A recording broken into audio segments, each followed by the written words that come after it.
This is the May 9th, 2023 open public meeting of the Needham Library Board of Trustees, being held via hybrid format allowing remote attendance. Have a roll call first. I'll take a roll call to confirm that trustees, library staff, and persons anticipated to be on the agenda are present and can hear me. Trustees, when I say your name, let us know if you're here. Anna Geraldo Kerr. Aye. Robert Pettit. Here. Kay Cahill. Here. Erhard Grace. Here. Michael O'Neill. We have reason to believe he will be here, but we know for sure that he's not yet. Megan Small. Here. And me, Jay Fialkov, and library staff, Director Kim Hewitt, Here. Assistant Director Dimitri Kyriakis in person. We're honored with his presence. Technology Specialist Danielle Kawa. A Program Specialist Gail Bennett. Is she No. not here today? Recording Secretary Faith Chrisley, and Jenna White. Very good. Is there anyone here from the Library Foundation? I don't think so. Joan said she was not. This meeting is being recorded. If there's a problem that prevents the completion of this meeting, we will reconvene at 7 p.m. June 13th, 2023, which is the date of our next scheduled meeting. Is that what's supposed to be? I wasn't sure what to fill it in based on the last. Okay, so again, we'll reconvene if there's a problem. There won't be at 7 p.m. June 13th, 2023. I hereby call this meeting of the Needham Board of Library Trustees to order at 7:07 p.m. I'd like to start by requesting a motion to approve the minutes of March. Oh, I have the date wrong. What was April the date of 12th. our last meeting? April 12th. April 12th, 2023. We can discuss any motions and seconds to that. So moved. Second, Second. thank you. Any comments on the minutes that were distributed in your trustees packet? Okay. I do have one. So on page 7, on section 13, trustee comments. I just wanted to get the wording a little differently on this the second sentence that says Kay read the following notation into the minutes connected with the March meeting vote to make Tom Harkins. I'd like to reword that because we weren't proposing a vote, but so I would say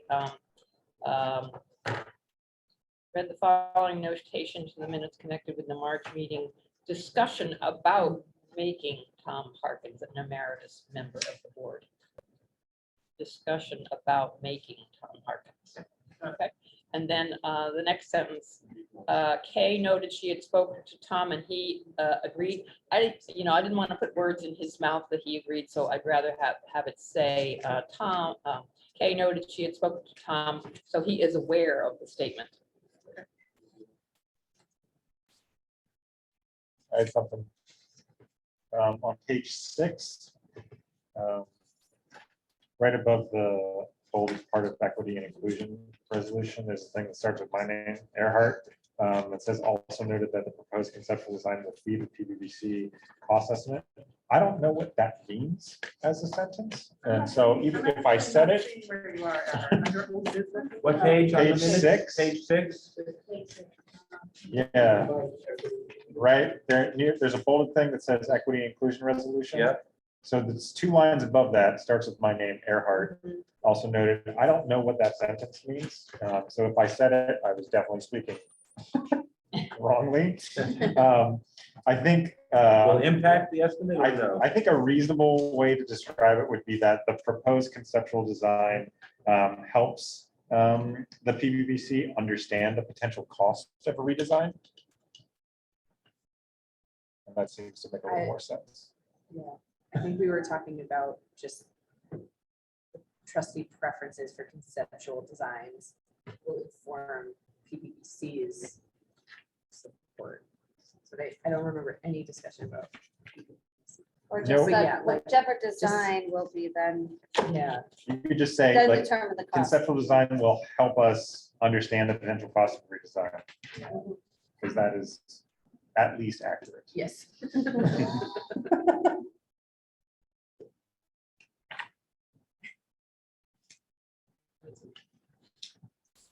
Any other comments on the minutes? Does anyone make a motion to approve the minutes? I move to approve the minutes. Second. We have to do this person by person. if we just do the- Everyone's in the room, so actually, no, yeah. We're all here, so we can do by voice. Okay, so all those in favor of that motion, please say aye. Aye. Anybody opposed? The motion is Rob.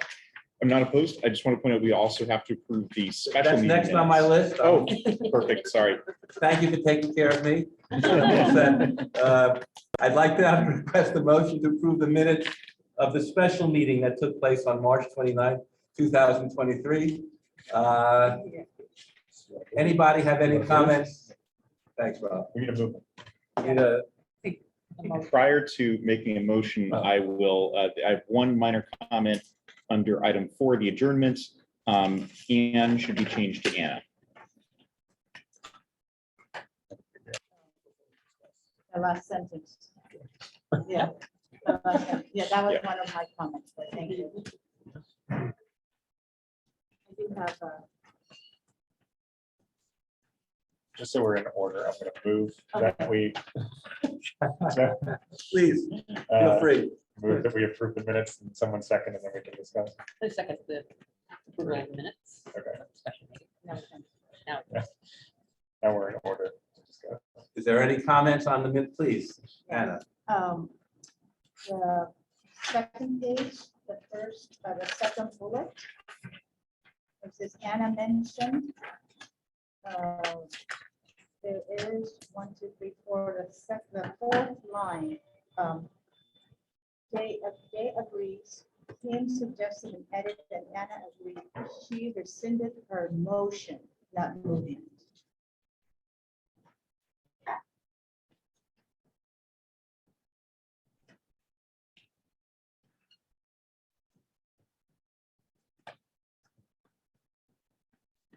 When you remove the word movement, does that mean it's no longer an eye-opening experience? Whatever that is, okay. Any other comments on these minutes?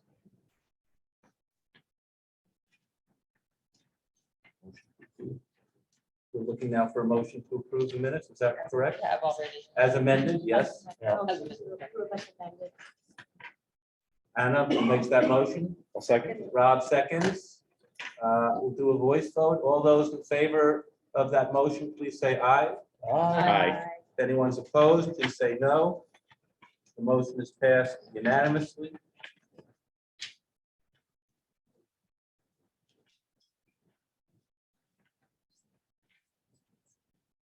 We have to do something to acknowledge for the record that Michael has joined.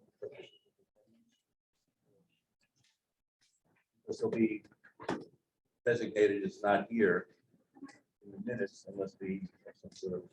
I think, Faith, if you could just note that Michael arrived. Thank you. Thank you. I don't know the. That's fine. Yeah, Next on the agenda is the director's report. yes, thank you. Right, so town meeting began on May 1st and ended last night. Very exciting for everyone here who's involved. The library budget was approved, which is great. We didn't have any extra stuff on the budget. But our operating budget was approved and no issues, so that was exciting. Our Friends 50th anniversary event with Doris Kearns Goodwin was held on April 26th. Really wanted to give a special thank you to Jay and to Margaret Pantridge and the rest of the committee that worked really hard to make that event so successful. I was at a conference yesterday and today, and one of the NBLC commissioners approached me to specifically say how amazing the program was. And that she felt like it should be a template for other libraries to use for their programming. And she was just really wowed by it. And she lives in Wellesley and brought a lot of Wellesley people with her, and they all felt very envious. So I feel like it's usually the other way around. So that was nice. Robin Flynn had 13 tech help sessions last month, as well as other staff folks pitching in and helping with tech questions on a day-to-day basis.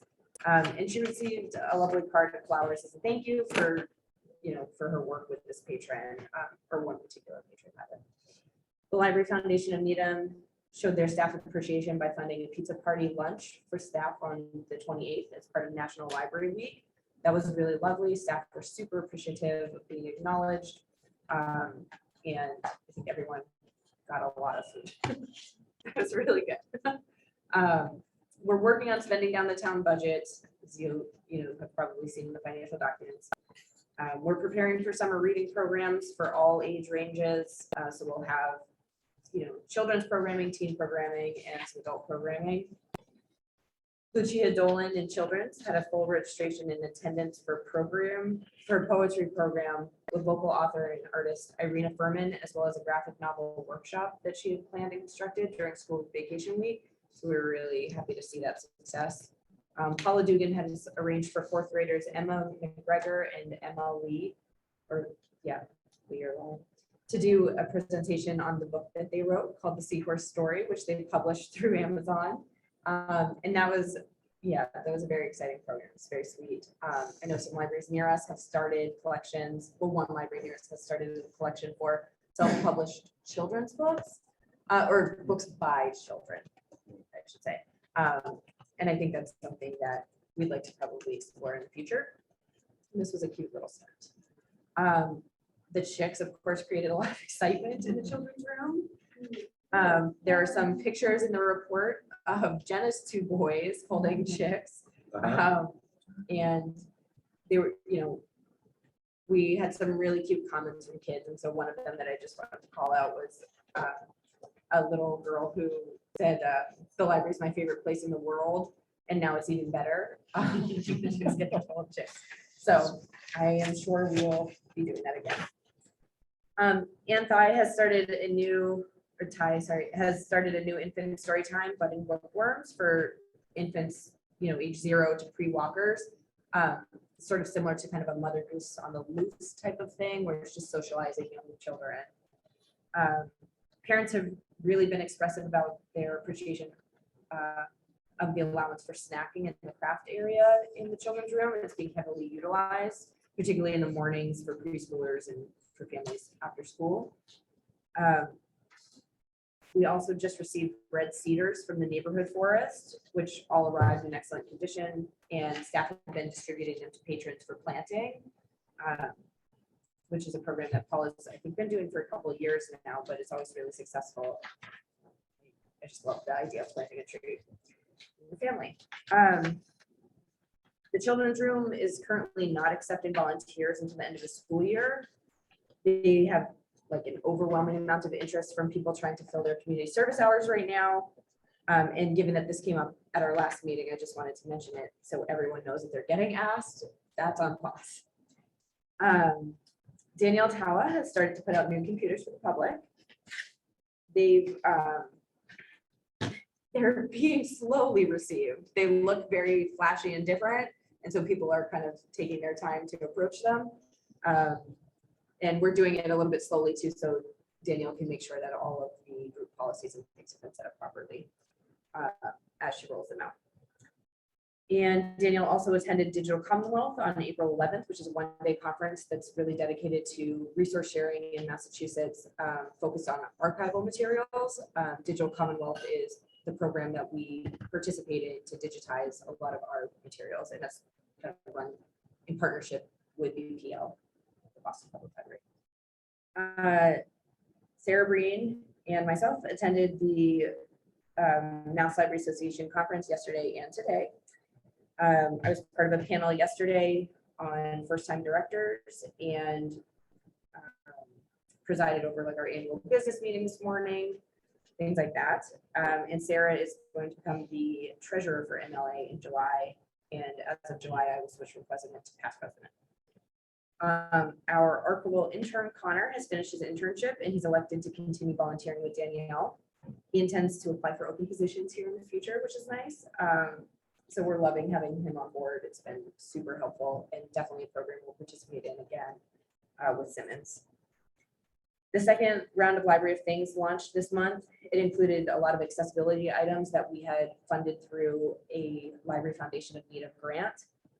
And, we're hoping that a lot of that material will be there for people, when they need them. You don't always want to buy a wheelchair for a temporary kind of need or something like that. And some of it is earmarked to stay here in the building so that people have access to, mobility items. But it's not all mobility based. There were things like dyslexia rulers for reading. What else? Just walkers, so some of those things, magnifying glasses, some hearing accessibility kind of devices too. So I think those are going to be really nice, and I really want to build out that portion of that collection because that's a really big thing for us to be able to offer. Dick? Yes, I'm Kate. just curious as to whether we have one of those low vision readers. When you said magnifying glasses, there are these devices that people can put a book or a newspaper under on a table, and it sets in. Just curious. That would be very appropriate. So I'm not sure if that's an electronic thing you mean, but we did get some various types of magnifying and reading devices. So Mhm. people, there's like one that kind of stands over something. I so people can think look that down- yeah. sounds like it. And then there are like sheets that you can kind of wear almost as a necklace, and Mm-hmm. then it rests against your chest, so you're looking down onto whatever it is. Right. So yeah, we're exploring like all those different options, so people can kind of feel Right. out, like with anything else in the library of things, whether it works for them and they want to purchase something, or whether they just need it once in a while and they can borrow it. And just in line with that, I want to give a special thank you to Rand Cronin for overseeing the process, to Mimi Aziz for itemizing each new thing, and to Kim Regan for making these binder sheets. Like it's just a sheet that tells circulation staff about the item so that they are better able to help serve patrons when there are questions. And she made all of those for this round as well.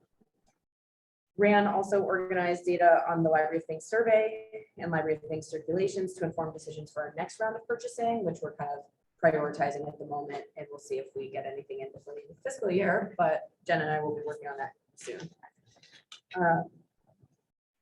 Rand met with Collection HQ Marketing Manager, James Barker, to review the DEI analysis tool and to begin to organize the DEI audit for this summer. So we're excited to see a lot of progress on that. I reached out to several graphic designers, and we are in the process of hiring one. And they are going to work on the public-facing version of the strategic plan. And copy editing was completed by Kelly's copy editor as part of her contract. So that piece is done. And we've asked for a deadline of July for the entire document, but to prioritize getting the one-page document out first. And once everything's signed and put through our system, So I'm going to announce to the. Excuse me. So the initial release will simply be the one page without the larger strategic plan? It depends. If you guys are comfortable with waiting till July until we have the full thing in a nice looking way, or we can kind of just. I don't know that we had discussed that Yeah. in terms of, I know that I had imagined that there would be a full strategic plan available before we put out some sort of a brief summary, but Yeah. maybe that's. We can something talk about can it. Discuss. Yeah. Is the one page, have we seen the one page yet? It was part of that 18-page document. It's the one that lists just the goals and the action. The goals and objectives on it. And that's what we will post around the building. So we can do either way. But I was thinking, we approved it a little bit ago now, and I would like to get something out sooner than later. But it's sort of more of the operational side of it. So if you have opinions about it, maybe we can talk offline. Okay. I will say I am very happy about the person that we're hiring, and I think he's going to do an excellent job. He needs to work with the city of Boston and made some really lovely just signage, documents, all that kind of stuff. The circulation department just completed their semi-annual survey of materials entering and exiting the building through our delivery service, and that is done every year, a couple of times every year for the Mass Library system, because they oversee that statewide delivery service. Any questions about anything that was discussed? There's one thought. Anna? Thank you. The Library of Things that meet the next round, would it be possible to promote it on library notes, the newsletter? Because people are always asking, and I think it's so great to just have something to send. Yeah. And also that will reach different groups. If there, if we have accessibility items, then if we some demographics, I'm thinking maybe more interested in others. I think we were planning on doing that, but I can't say with confidence that we already put in the one that just came out. So- Right, But we'll yeah. make sure it gets in Yeah, there. I looked at Yeah. the May one, there's nothing Okay. there. Yeah, So, it just got out. So we'll, Yeah. we'll make sure it's there. great, thanks. Okay. Megan? Similar comment question. I love all the new programs and all the updates. That's great. Was just sort of wondering if you could talk about information for the new programs getting out. You know, I just took a look at the website. I couldn't find the budding bookworms on there. So I don't know if like we're doing social media or we have a plan for when it'll be there, or maybe it just hasn't gotten So updated it'll be yet. on our calendar. Okay. Once the programs are there, they're always on the calendar. Okay, Yeah. And then we post about them on social media and Facebook. got it. Yeah. Because I think that's a great program. You know, it's always good to meet up regularly with other new parents. So if that was something that's happening every week at the same time, it'd be great to be on it. Yeah, it's on, they're on the calendar. Okay, as events. Okay, seeing no other questions, I'm gonna move on to personnel. Is that right? Okay, so we hired 2 part-time circulation assistants, Autumn Brown and Elliot Fumonte. So you've probably seen their new faces. I think we just missed them last meeting. And they've been really excellent. They've been really helpful in picking up extra shifts as well, which is the kind of flexibility we were sort of hoping for in some of the part-timers that we have. And we also hired a part-time reference librarian who we're hoping will join us soon, but it's not official enough to be able to give you the name yet. So I can, she did sign you off the letter. Oh, wonderful. Her name is Beth Ann Stewart. And Beth Ann? Beth Ann, Bethan, Beth Ann, we have some second pharmacy. Yeah. Stewart, and she'll be starting the week of May 15th. And then on to gifts. Gifts? Yes, so I think we need to ask for motion to approve. Oh, that's, we start with that? Okay. Does anyone have a motion to, you see, I'm new at this, huh? Anyone have a motion to approve the gifts? So moved. Second. I'll take a voice vote. All in favor, say aye. Aye. Anyone opposed, say no. The motion is approved unanimously. Awesome. Okay, on to buildings and grounds. All of the air filters have now been replaced throughout the building. The staff room was recently stripped of the old wax and a new coat of wax was applied. In the coming weeks, Angel is going to be working on waxing the rest of the 3rd floor surfaces. And they've also been washing all of the inside windows throughout the building. This is part of what Angel calls his like spring cleaning, which is great because I think it shows. And the public maintenance department is in the process of getting a temporary chiller for our building. They stopped by during that very hot week that we had to try and turn our chiller on because temperatures in the building were very high. And they were not able to get it running. So they are or have procured another chiller as a temporary replacement. I think they are renting it or something. I'm not clear on the specifics there. And they have signed an agreement with the church for use of a couple spots in the Highland parking lot. And they will place the chiller there and they have to have whatever energy company come out and run a line to, so that it's a little complicated, but we're hoping to have it up soon. Because we are definitely going to need it. Building temperatures were up to like 88 in a lot of areas, and that is not okay. But the town is taking it really seriously in that they're doing all this work to get us there. And then they have a new chiller that they did purchase, but won't be ready until like winter. Okay. That's what I was- Yeah, and so that's why they're doing the temporary chiller. Yeah. So. Quick we're question, getting Kim. there. You know, in the event that the temporary chiller gives out, Don't start. is there a plan to kind of, you know, I don't know, retreat to a cooler area? We or have like fans. There's been times, I think, in the past, before my time, where there were industrial fans that were They were. purchased, and we're talking about it, but You can't add a chiller to the library of things. right. So we will see, but yes, there will be a backup plan, but it's not probably gonna be a good enough plan that we would be able to operate fully if the temperatures were really high. Okay. Like, I think that's something we should be prepared to see, this potential library closure here and there if it's way too hot. Has the library been used in the past for a safe spot for people to chill? In the Wow. past, it has, but it is not currently designated as such. So if there's a specific weekend that they expect really high temperatures, they'll ask us how we feel about them announcing it's a place to go, but it's not an actual like hotspot or cooling station for winter or for summer. Any other questions on buildings? So then we're on to financial. Financial reports. Any questions about the report that you have for state aid, for trust funds, finances? We're really trying to spend everything down. And we're in a pretty good place with our expenses budget. We've got about 17% remaining. Last year, we got it down to like 0.04 or something. So I expect we'll see the same this year.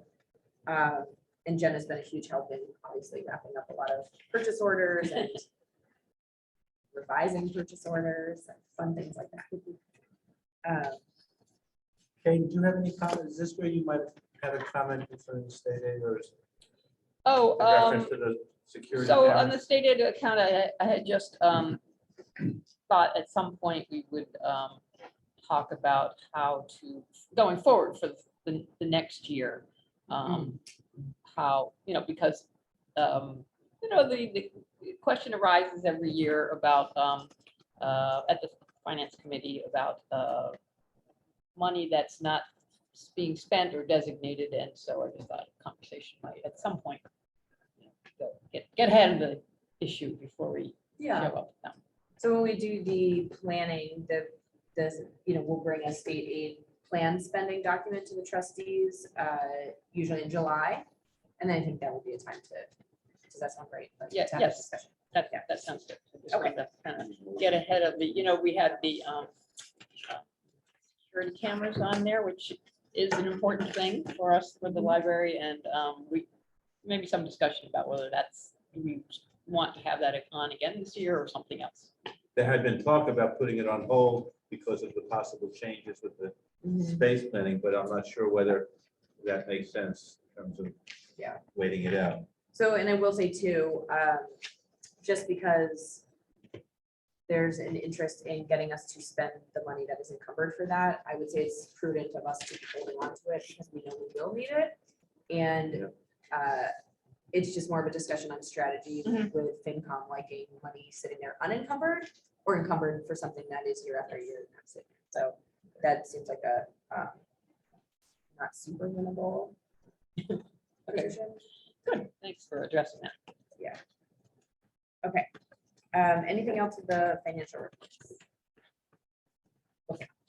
Fiscal So- report? Yes, thank you. So March circulation was up 4.83% from February. The self-checkout jumped up 12%.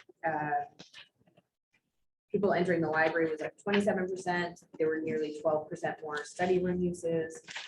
And 27% increase in computer use, 25% increase in questions asked and answered. And a huge increase was seen in programming attendance in each age category. So I don't know what was going on in February, but clearly, Vacation. yeah, oh, true. Yeah, that's right. For some of you, yeah. Yeah, exactly. So this is a good report. Any questions on the stats that you've been given? Just a comment on the website hits. Seems like things are really moving in the right direction. Yes, that's great. I had a question about what it meant to have that substantial negative next to the downloadable video. It just stood out to me. I'm not sure I understood what accounted for that. mean, we have, Canopy and Overdrive, things like that, that people look at for their downloadable videos. I'm not sure. But it typically is trending fine, so I'm.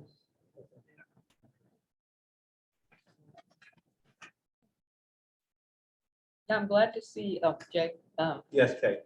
I'm glad to see that the posts to Facebook are up because, that more and more, that's where people are looking to find out what's going on around town. So I definitely encourage all that effort. Appreciate it. Okay, so with that, I think, New business. And we're thankful to have here our friends who are going to discuss the progress and thoughts about the space planning effort. so this is Brett and Claudia from UTL. Welcome. All right, I'll jump right in.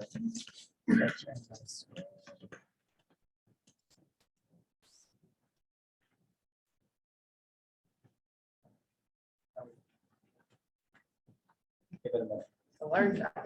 Okay. Well, thanks everybody for having us here tonight. We're really excited. We've been hearing some of your feedback through Kim, and very excited to get your feedback directly tonight. I'm going to go through kind of quickly our agenda here. We'll introduce ourselves. We're going to talk about some of the findings that we've done through our outreach and observation in the library. We'll show you a few plan studies. And then there are a couple additional considerations as we think about next steps. So just to introduce the kind of day-to-day team that have been working on this, I'm Brett Benson. I'm the principal in charge with UTL. We're an architecture and planning firm based in Boston. I'm joined here by Claudia, who's an associate at UTL and is the senior project designer for us. Marissa Peralt is not with us tonight, but she's serving as a project manager. We have been working very closely with Hank Haff, who's the director of building design and construction department, and of course with Kim and Dimitri, but also very closely with Earhart. And thank very much Earhart for your involvement in this to date and moving forward. I just wanted to talk about our goals, and some of this might be familiar if you looked at our presentation to the PPBC. So I'm sorry to repeat myself, but I do think it's important. And the first one is I just want to highlight that this is a framework. We had earlier talked about this being a design, and that's really kind of a misnomer. What we're trying to establish here is a framework for thinking about how the library can really rethought to reflect what people are expecting out of a library right now. As I said here on point number one, it's been 17 years since this library has been built. It looks great for being 17 years old. It's almost getting into that awkward adolescent phase that buildings enter into, but not quite there yet. But as I've said before, really how libraries are used and what people expect libraries to do for them has changed dramatically in the last 17 years. So that's our first goal. The second goal was really to engage with Needham residents, with library patrons, with staff, with the trustees tonight, the friends of the library, and many other interested stakeholders to hear quite directly what the library is doing well, what needs to be expanded, and what's missing in the library right now. And then the third thing is to develop and then refine a framework to improve the library's layout, really to meet the needs of what is presenting today, and then also think about moving forward for the next 17 to 20 years and how the library can best meet those needs. We've received some feedback, and that feedback is ongoing as we're here with you tonight. I know that there was a meeting in April that you discussed some of the work that we had done at that point. We got feedback from both Earhart and Kim from that, and we're incredibly thankful for all of that feedback. We listened to it very intently. We took close notes. It has had a very direct impact on what we're going to show you tonight. And then the feedback that you give us tonight will have a very direct impact on the study as it moves forward. We also met with the PPBC on April 10th. We got a lot of feedback in that meeting, and then some additional feedback from Hank after the meeting. And we're targeting a late spring meeting to meet with them again. We've been meeting with library staff, not just Kim and Dimitri, but walking around the building and hearing from other staff directly. And we've had direct engagement with stakeholders and patrons, as well as an online survey, which we have not quite 300 responses to so far. So in terms of the timeline, I think this is showing up for you well. We're at the very, very beginning.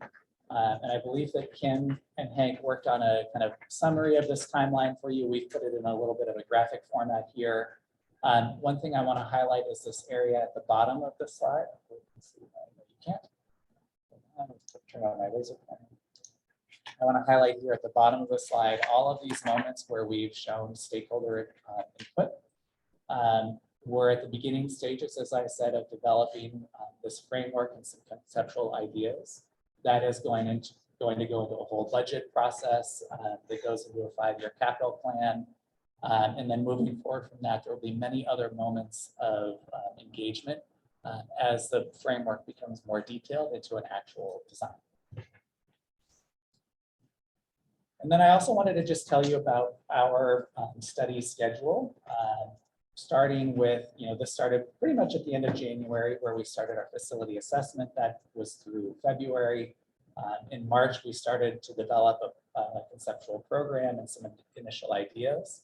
And we're in this moment now of what we're calling the concept options refinement. So April 10th, we met with PPPC. Tonight on the 9th, we're meeting with all of you. What we're proposing to do is actually take a break after tonight for about a month so that you all can process the information we're throwing at you tonight. And then reconvene after your next meeting in June so that you have enough time to process the information and give us some good direction and feedback on what you're looking for. Then we will head into a second PPPC meeting sometime in the late spring. And there are some dates on the calendar, and we'll figure out exactly when is the right time for all of us to go. What we're hoping for from all of you in this interim break between now and your next meeting is to really get an idea of where your priorities lie as a board for the library, so that we can take that into account and start thinking about a phasing plan. We can move into a cost estimate phase, which will happen after that next PPPC meeting, and start to develop a little bit more of the details around the framework. And then once all of that is ratified and we have the cost estimates, we will produce a final report that we'll deliver sometime in August or September, depending exactly how the timeline works out over the next month or two. So I want to kind of shift away from schedule and just talk about the first process that we went under, which was really understanding some of the issues. And it was kind of a three-pronged approach for us. The first one was direct observation. So that was kind of walking through the space with Kim and Dimitri, talking to other staff, actually embedding ourselves and working from the library so that we could see what was going on, how the spaces were being used, and get that firsthand. The second component of this was an online survey, and we've got the QR code up here. I hope everybody's filled it out at least once so far, and you've shared it with all of your friends and your neighbors so that they can fill it out as well. And then the third part was engaging in group sessions, and we tried to base that on age group, and I'll kind of go through the details of that in just a minute. So based on our kind of walkthroughs with the staff and our direct observation, there are really a number of challenges that we've observed in the library. We've broken them out by floor here. So I'll try to hit the important points here. I'm not going to read everyone on the list just to keep us moving through the night. But on the first floor, you have the children's area, and there are a few important things that we observed. One is that there's very limited visibility in certain areas of the children's area. Visibility and sight lines being quite important in that space. There's also limited seating for children of different ages. That space needs to hold children of all different sizes and ages, and there's just not enough space to accommodate everybody. The story hour room is just too small given the demand right now. So story hour is mostly happening in this space. And then the craft room is also too small. So those both need to be addressed. The demand on the library has exceeded what the space is allocated for it. A couple of observations here in the community room, that this space in general functions quite well. The kitchen pantry storage is quite limited. The cabinetry is actually not ADA compliant, which is a problem. And then in the general areas, there's pretty limited visibility to the Rosemary Street entrance, especially from the circulation desk. Large print is an issue. It's a very long, this upper right photo shows it, a very long wall of large print books. The lighting, I understand, has been improved, but is still not quite adequate. And it's just not well suited to matching the patrons to the type of shelving that's there. So it's actually quite oppressive to see that long line of books when you're looking for a large print. There's also no dedicated food area on the first floor, and storage is quite limited. And moving up to the second floor, this is the, I think, You're most talking about food for staff, areas where patrons can or not can just consume staff? food. patrons?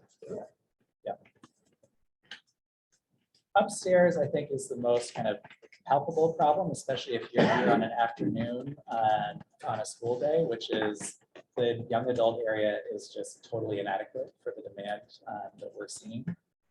The room itself is walled off, and then it's filled up with millwork that makes the space even smaller, to the point that you really only have 2 tables that are usable. And we've only ever seen maybe 6 teenagers in that space at any time. And for the amount of space that that takes up, it's just not a good match between space and number of patrons in there. That room also has some pretty significant glare problems. And then at this time of year, it can overheat even on mildly warm days. And in the summertime, it can get quite hot in that space. Archives are upstairs as well as history and genealogy. A lot of people don't even know that that program exists. It's behind lock and key. It's just not very visible to patrons. And that's a failing of the architecture, not a failing of the programming. And then in the general area collections, there's very limited visibility from the Highland Avenue entrance to the reference desk. There's a giant column in a way, and again, this is a problem with the architecture, not of how it's staffed. And then the desk itself is quite intimidating for patrons to walk up to. And part of that also is kind of the influx of COVID Band-Aids that were put into place over the last few years, with plexiglass barriers between patrons and staff and so on. The young adult librarian doesn't have a space in the reference workroom, so a study room has actually been taken over for the librarian's workroom. And the study rooms are quite highly used. And in fact, they're oversubscribed. And so more study rooms would be quite useful. The Wyatt and the Bosworth rooms are beautiful spaces, but they're underutilized.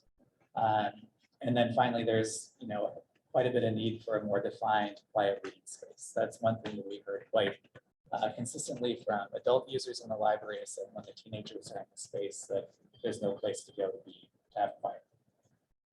So those are kind of our observations. We have an online survey. There's 248 responses you can see here. I'm not going to go into them in detail, but we do have an appendix at the end where we go through all of the results in detail. And if you have any questions, happy to go through those. But this is just to kind of show that we've had a pretty good range of responses, or of age range among the respondents. And then also interestingly, if you look at the pie chart on the right, about half of our respondents report having young children from 0 to 18 in their household. So that's pretty good. And they're roughly consistent with the demographics of Needham as a whole. So I have a couple of key takeaways here for the online survey. First one is that both youth and adults have a pretty strong importance on having individual reading at smaller gathering spaces in the library. That's a type of program that doesn't really exist right now. Snack spaces are more preferred by youth than adults. So Gerhard had an excellent suggestion to us to parse through our survey data and look at not just the responses in the aggregate, but to parse them out by age group. And in the appendix, you'll see we've done some of those results. And what we're seeing is that for the youth that have responded to the survey, the 0 to 19 age group, and then adults who have 0 to 19 folks in their household, they place an emphasis on having snack areas.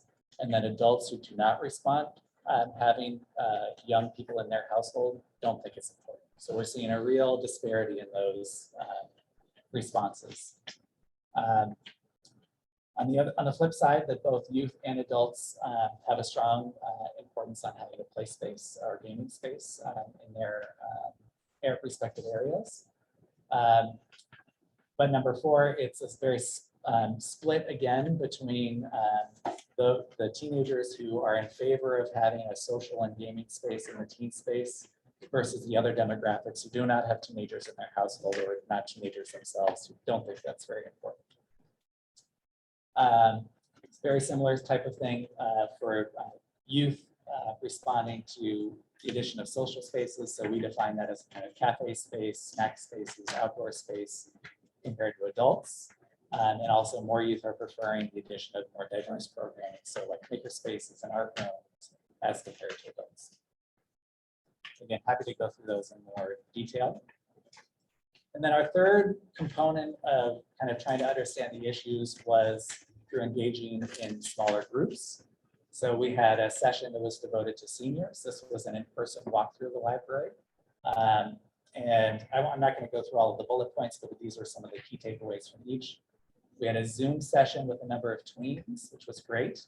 And then we had a teen session where the library very generously provided pizza to entice the teenagers that come over. And you can see over on the right-hand side, we had some easels set up, and Claudia and I were here to interact with the teenagers and kind of talk to them about what their preferences were. And teens put dots on the types of spaces that were important to them. How many were there? I think we had about 25 or 30 teenagers. Of all the teenagers that were in the building, I'd say probably like 90% actually participated, which was good. And we talked to 100% of all of them. Yeah, we talked to 100% of all Yeah. of those who were here. Absolutely. Yeah. I think we were here for about an hour, start to finish. So a couple of takeaways on the group engagement sessions. Quieter reading areas again throughout in greater separation from the youth areas to the more general spaces, the adult-oriented spaces in the library. Another important thing, a multi-use space with 15 to 20 people where you can have classes that build skills and additional study rooms. Those are really missing right now from the library and desperately needed based on the feedback we've received. Trying to improve the circulation in the reference desks is important too, just making a friendlier, more accessible atmosphere from when you walk in the door and make eye contact with the librarian, both at the Rosemary Street and on the Highland side. Dedicated food areas, and again, this is kind of stratified between kids and adults without kids. But thinking about that, including seating and also potential vending opportunities.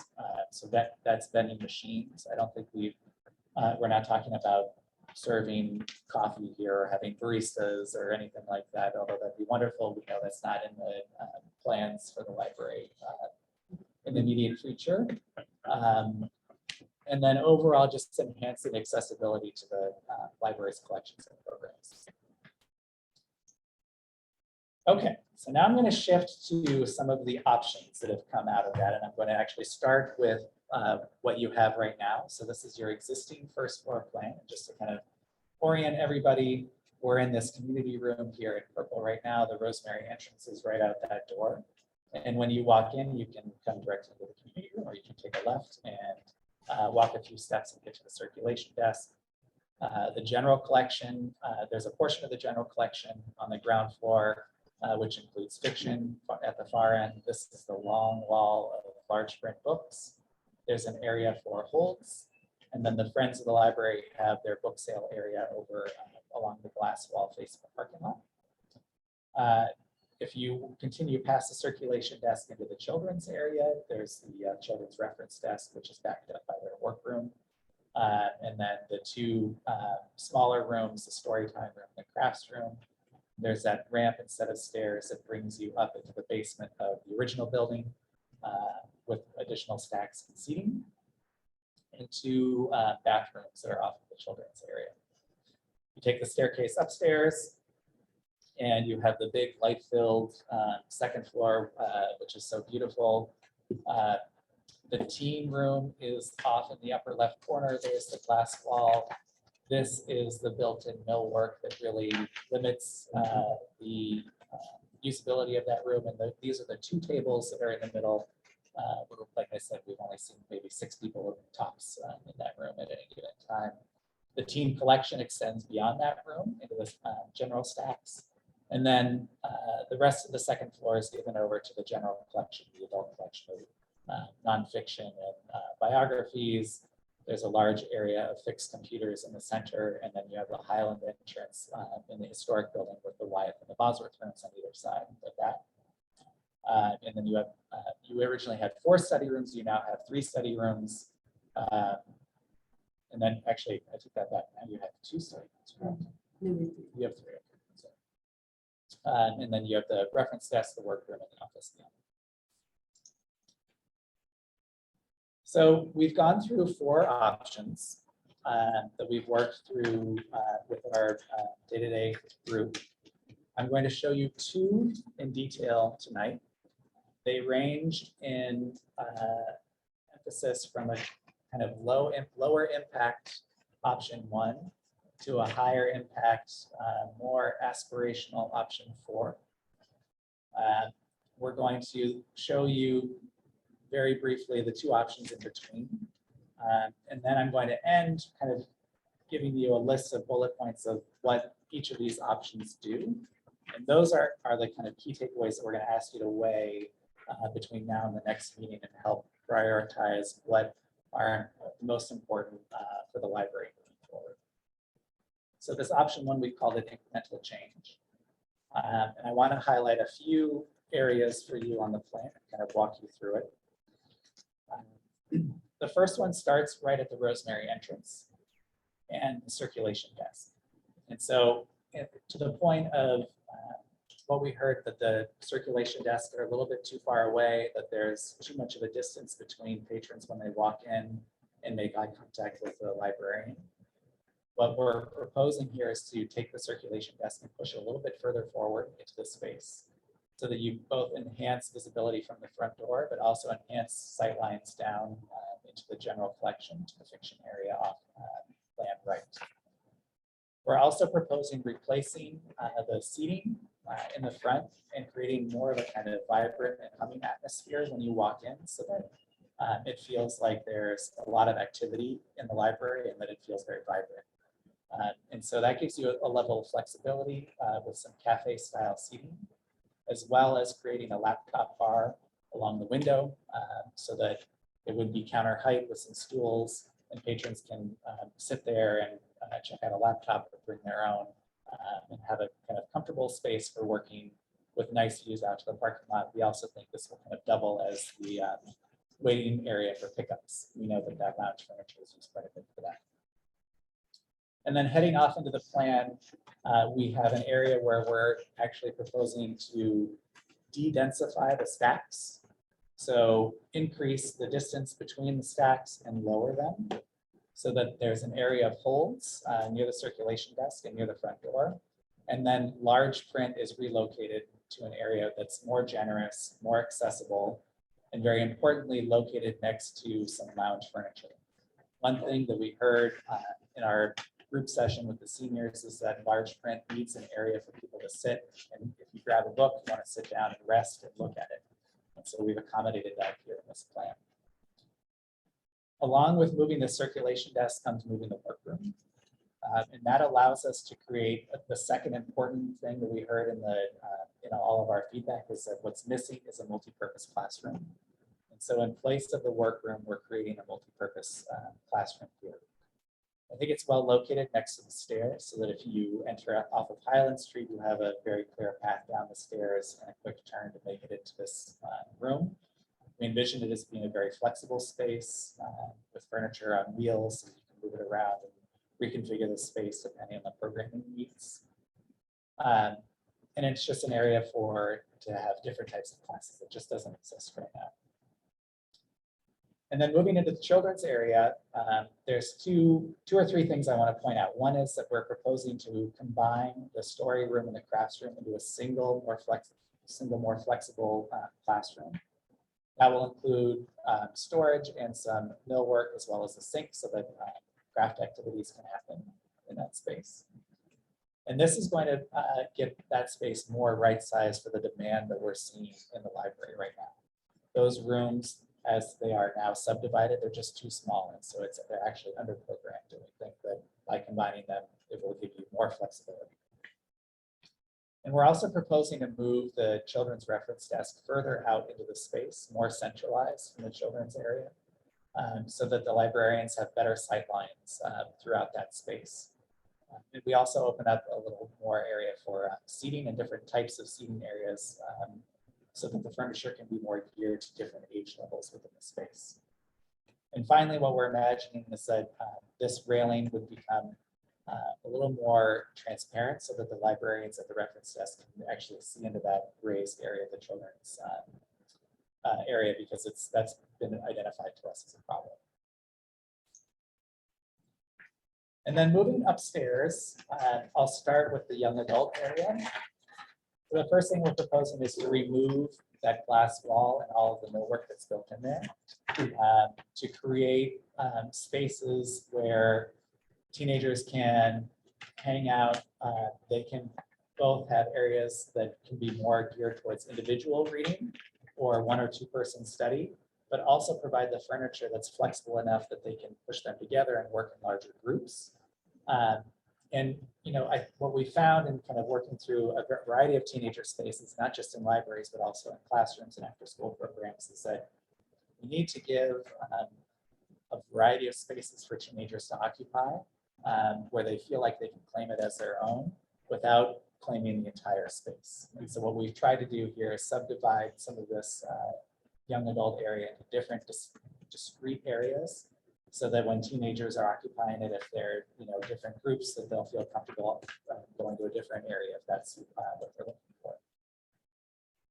We've also increased the footprint of the young adult area to include the stacks and introduced a shared gaming room. We also imagine that this could be a pretty flexible space with technology set up so that if there are video meetings that they want to have with other teens in Needham, or even with other middle schoolers or high schoolers in different towns, that this would be a space where that can be accommodated. And then working further beyond that, there's a tween area that is defined as a separate zone. So this is the kind of 9, maybe 10 to 12-year-old age range that feels too old for children's areas, but maybe not quite old enough to hang out with the older teenagers. There's a collection that can be geared to them, but also a specific space for them as well. One kind of interesting thing is when we engaged with the tweens and the teens, we got some very different feedback about the types of furniture they're looking for. So the tweens thought it would be a great idea to have some cool beanbag chairs, and the teens said, we don't want any of those stupid beanbag chairs in our space. Just so long as there's no beanbag chairs by the large print. Right, exactly. No beanbag chairs there.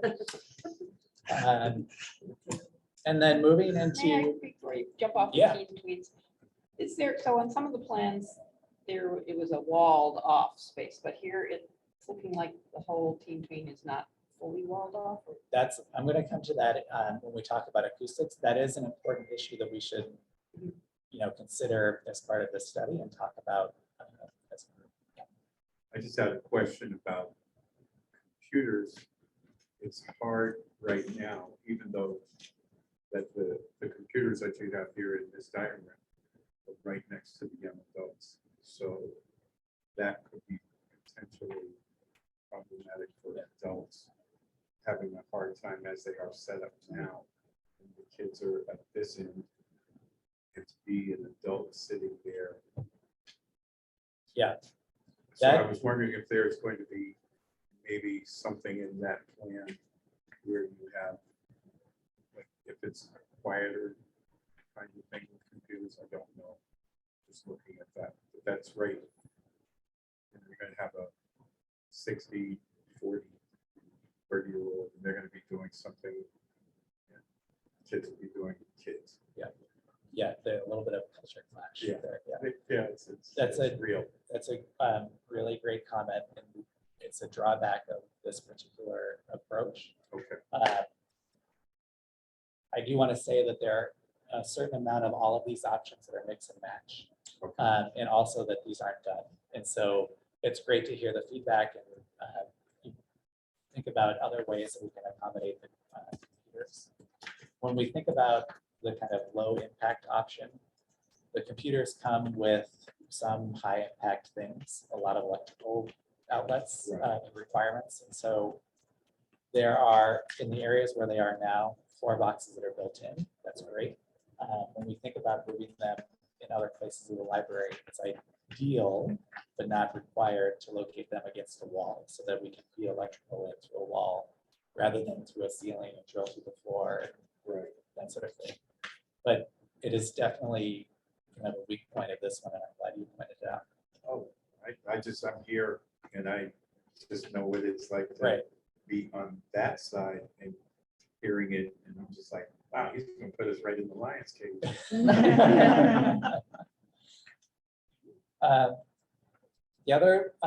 The last point I think I'll make about this plan is just looking more at this entry sequence from Highland to the reference desk. And so what we're proposing is to move the reference desk into a more central location underneath the Claire stories, so that when you walk in, you can make eye contact with the librarian, but also importantly, the librarians can monitor the coming and going through that front door.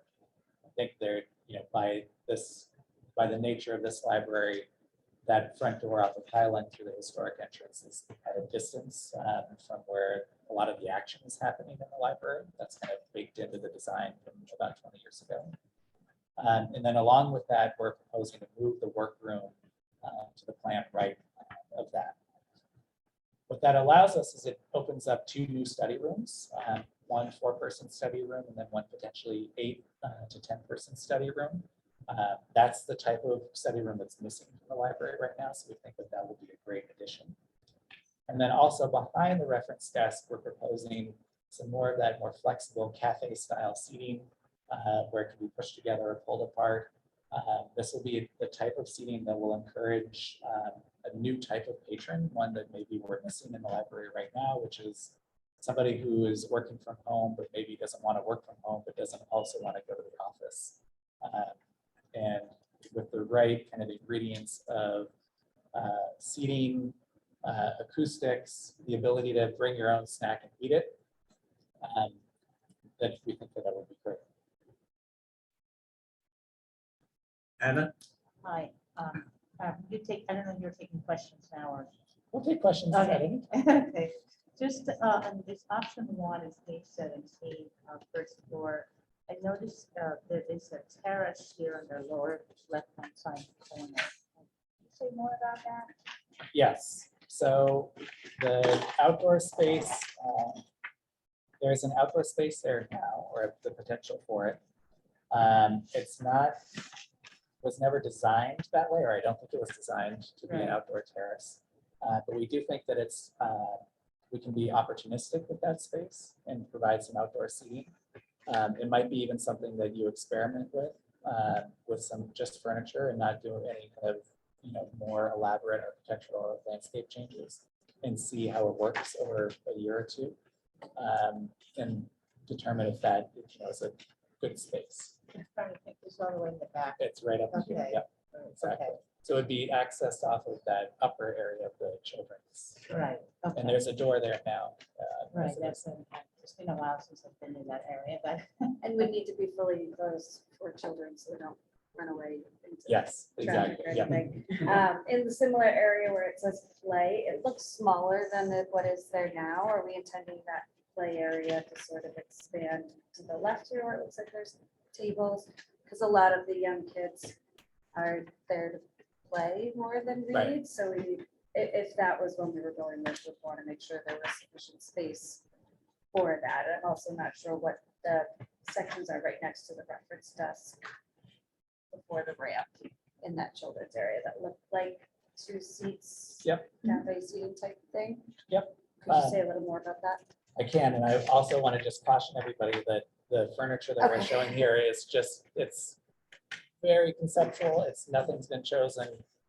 It's just a kind of idea to get a sense of scale more than anything. in Sure, this I space. just chased my youngest son around here as frequently as about a month ago, so just want to ensure that we're not losing what a lot of kids use it for. Right. The play and Right, exactly. Yeah. Should I move on?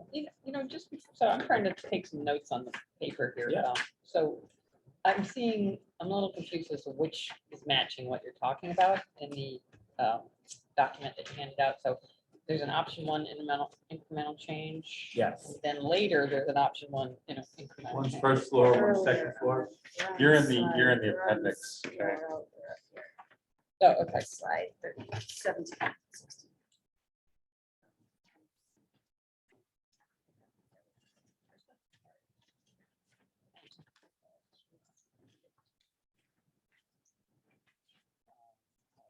So the one thing I'm going to say about option one is that we imagine this is the option that is most suited to discrete projects over a multi-year timeframe.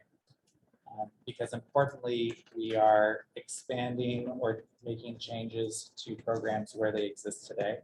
So in the children's area, the children stays there. We make some modifications. We imagine that that can be done as a kind of discrete project over a timeframe. On the plan that I have on the screen now, the young adult area, that also can be a discrete project.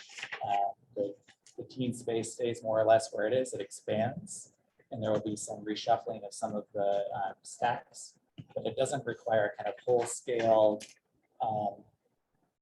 movement of one program going to another space to another space.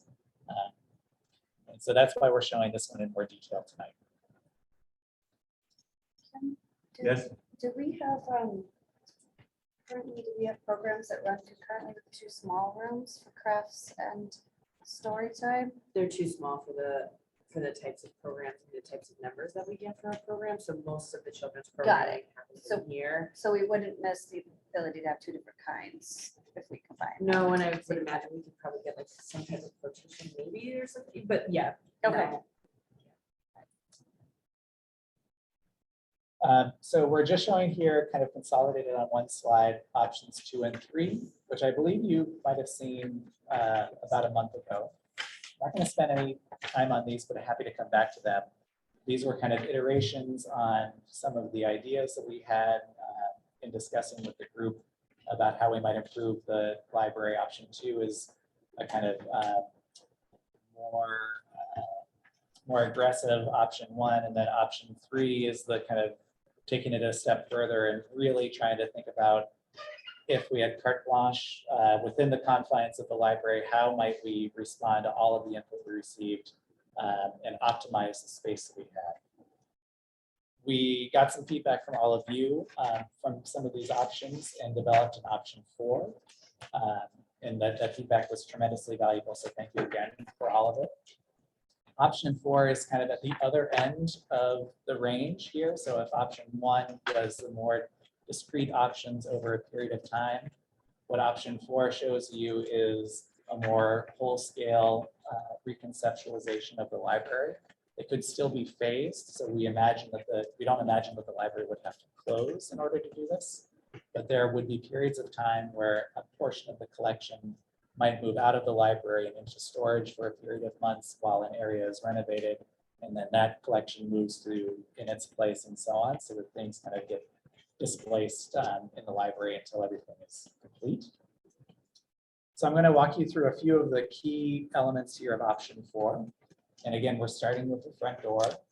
And it's a very similar theme of pushing the circulation desk a little bit further out into the space so that there's more eye contact when you walk in with the librarian and greater sight lines down into the general collection. We're also showing that same idea of kind of cafe seating and a laptop bar along the glass wall. It's in a slightly different location in this option. And we pair that with vending machines on this option. So a little more accommodation for those who want to have snacks in this space.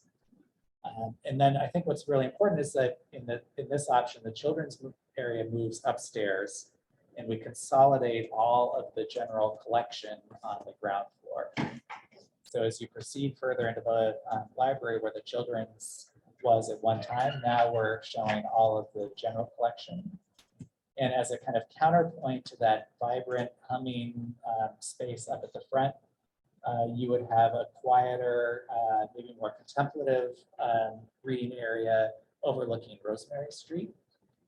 And so really trying to give the adult patrons of the library choice in terms of the types of spaces that they have on the ground floor. I have a quick question. on Yes. this. It's the large print aren't labeled on this one. Right. So I'm Should have wondering where they labeled would large print. The large print go in the same location. Adjacent to Holt's, yes. And we do have some of that cafe seating. And then we're also showing some study carols, and then you can kind of see here some lounge furniture as well. Okay, I assume that was. Along the glass wall. Where did you say the quiet space would be? It's over here between number 2 and number 3. So all of this area, I think just by the nature of its location, a little more deeply embedded in the general collection, there could be some acoustical improvements to really make that space the kind of quiet zone for adult patrons. Two other things I want to point out on this floor. We take the multi-purpose classroom and we repurpose what's now the crafts and the story hour in the kids area and turn that into the multi-purpose classroom. The benefit of this option is that we're able to include a large storage room, which will just increase the flexibility of that space. Unfortunately, in option 1, just given the demands of the children's area, we don't have room to include that storage closet. And then there's some smaller improvements to the spaces off of this community room. And then lastly, the general collection kind of spills onto the basement of the existing building in one area, and then we move the archives down to this lower level as well, and take advantage of some compact storage to really kind of densify the archive space. Two other things is we repurpose the 2 existing children's bathrooms with new adult fixtures with their adult available. Okay. And then 2 study rooms. So 1 small 4-person study room and then 1 10-person study room on this floor as well. Yes. Where do you see large print again? The large print is right here. You can see right there. Oh, We missed the label on. Okay, that's that plan. Got it, thank you.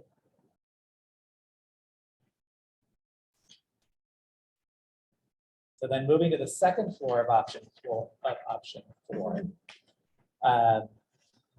This is where we think we see the biggest benefit, which is to consolidate the children's and the young adult area on one floor and in one zone at the library. And so we totally take all of the general collection, we move that downstairs. That opens up the ability to have the children's area in the upper left corner of this plan, the young adult area starting with the tween and then moving into the teen area on the upper right corner, and then a zone of general collection in the center. So I'm going to kind of walk you through this plan starting again at the Highland entrance. And so as you walk in, we're really imagining that the Wyeth and Bosworth rooms are kind of reinvigorated as a quiet space, a very special space in the library. We think that it could benefit from having a series of doors that partition off that space so that they're, those spaces as quiet rooms is really reinforced. And it will also help block some of the noise that comes through as people come in through this door. We also recognize that when we move the children's area upstairs, that the circulation patterns and how people arrive to the library are going to change. So we'll probably expect to have more families parking in the Highland lot and entering in with strollers and all the stuff that come with having kids. And that's going to generate more noise through that Highland entrance. And so we want to make sure that we're protecting the Wyeth and Bosworth rooms more intentionally when we propose these changes. We've kept this idea that the info desk would be right in the center. We think that that's really important And we do have some cafe style seating directly behind that. And that allows us actually to expand that zone where history and genealogy is now. So that will be a more open space. There are some vending machines in that corner. And then also gives us the opportunity to incorporate a raised terrace. There is a portion of this area that is library property and is potentially an outdoor space for patrons to use. And have that nice connection between the cafe style seating and the outdoor terrace. Would Yes. that be a deck? Or is that more of a deck kind of design? It would be a deck kind of design. I would imagine just making sure that it is more universally accessible would probably be pavers more than a wood deck, because those over time tend to warp and will have more maintenance and can become tripping hazards. So it's more of a kind of raised terrace.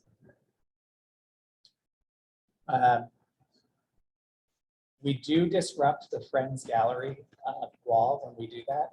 So what we're imagining is that that Friends Gallery continues into the cafe seating zone. We've actually increased the wall area that's available to the Friends Gallery.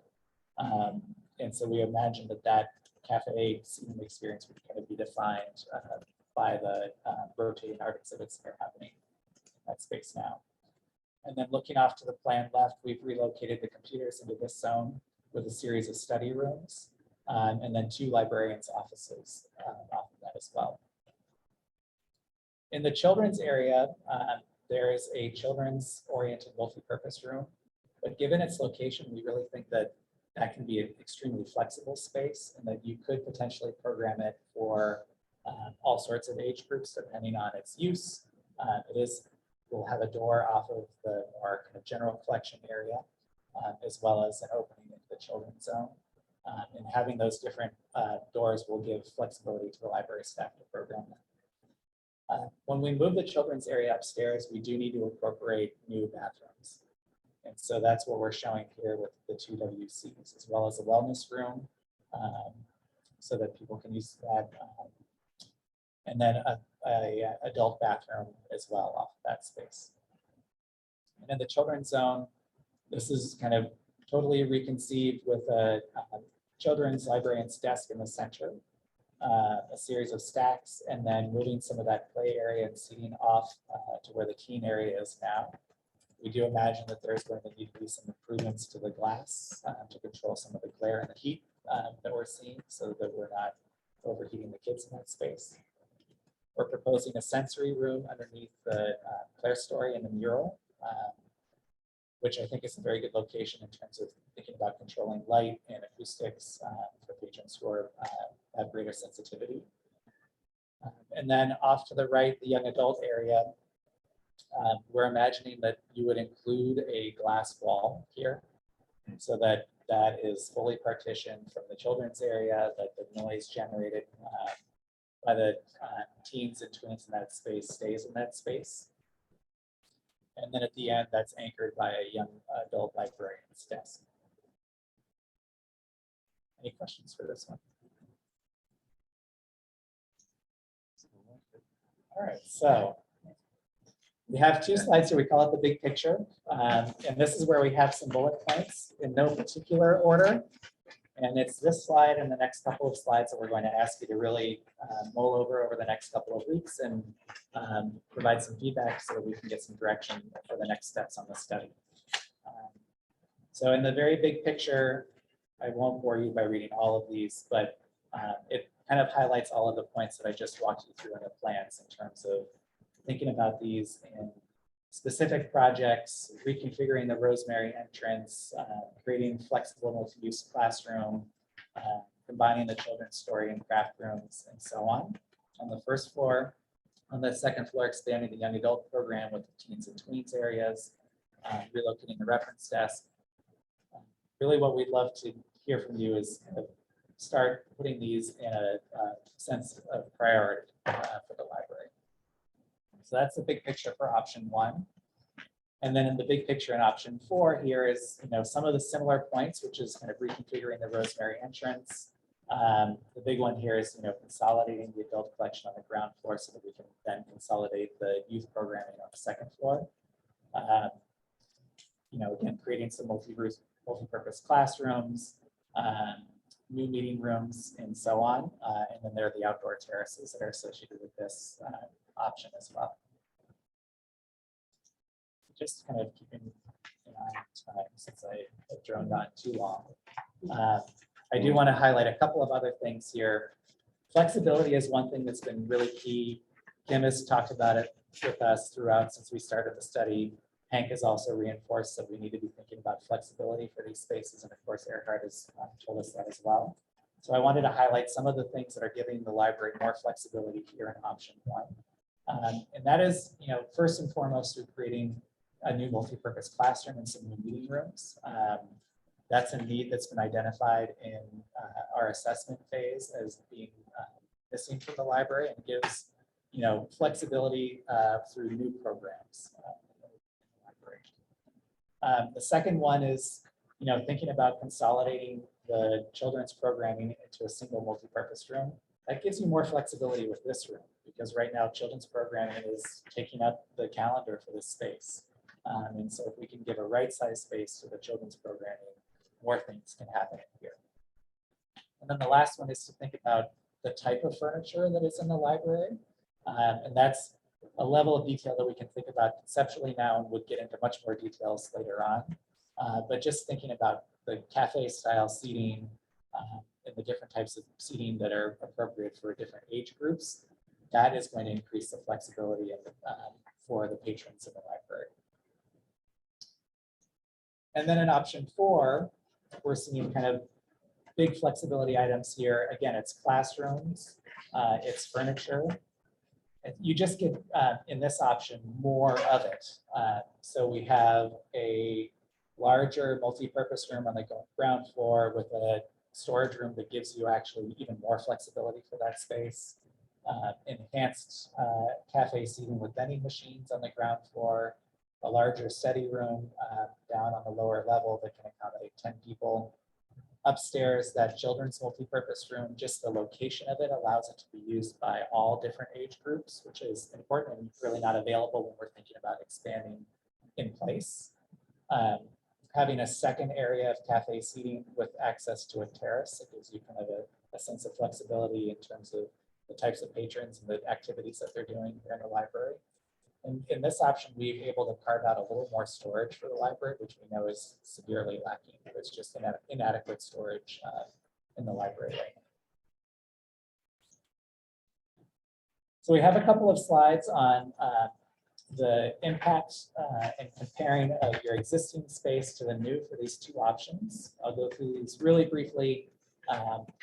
Patron-facing programs, so you have just under 32,000 square feet currently in your library.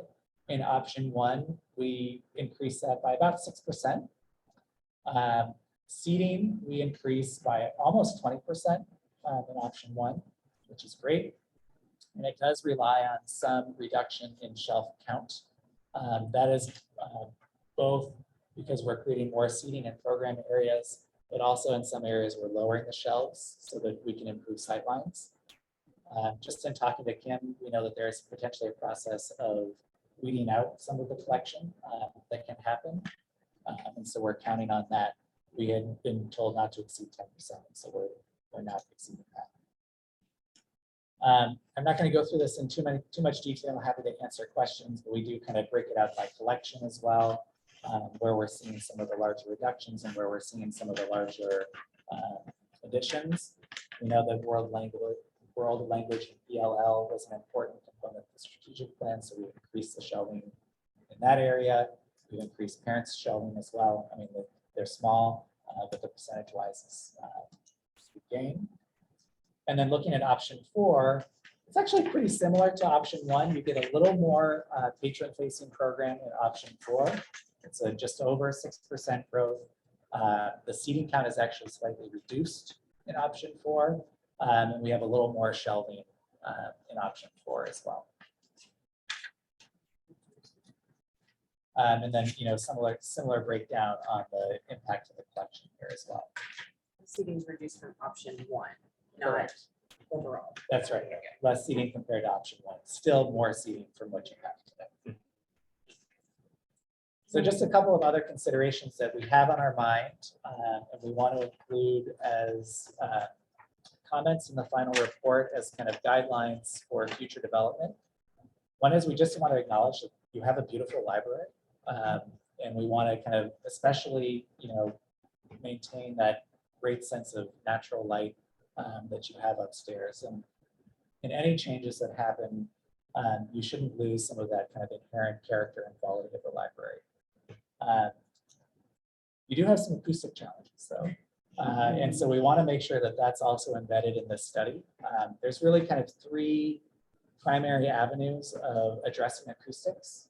And we kind of describe them here on this slide. The first one is what's called sound masking. It's essentially white noise in spaces where actually, just like in this space, we're hearing kind of the rush of air and it creates a baseline level of noise. In some areas, you can actually pipe in that music through speakers. And that helps kind of create a level of privacy so that people can have conversations in different areas of the library of a large open space and feel like they have that sense of privacy. So we imagine that what's appropriate for that is these kind of cafe seating areas, the open computer areas, some more casual work areas. Those types of spaces would benefit from sound masking. The second one is absorption. So thinking about materials that absorb sounds that reduce reverberation in the space. So that's a technique we would use in a multi-use classroom, some of the smaller study rooms, also some of the quiet reading areas where we actually want to encourage a sense of quiet. And then the third technique is isolation, and just making sure that certain noise sensitive or noise producing spaces are isolated from others. So first and foremost, the young adults, and thinking about ways that we can isolate the noises that are generated by kids in the library. We want to encourage, a vibrant use of the space by kids. We don't want to have everybody shushed all the time. That's not the model of libraries in the 21st century. We also have to recognize that that noise impacts other patrons who want to have a quieter environment. So we want to think about isolation. So young adult, multi-use classrooms, we want to make sure that noises from outside the classroom aren't coming in, and then things happening in the classroom aren't leaking out. Study rooms again, and then also some of those quiet reading rooms. And then as we think about daylighting, we really imagine there's kind of two tools in the toolkit. One is for these enclosed areas that we're showing in the plan, thinking about areas where we can have full height glazing. So that's kind of interior glass walls. So you get that sense of daylight transmitting from one space to another. That may not be appropriate in all areas. Some areas you might want to have some additional privacy. You might want to have some built-in shelving, that sort of thing. So there's an idea of kind of partial glazing through clerestories and borrowed daylight throughout the space.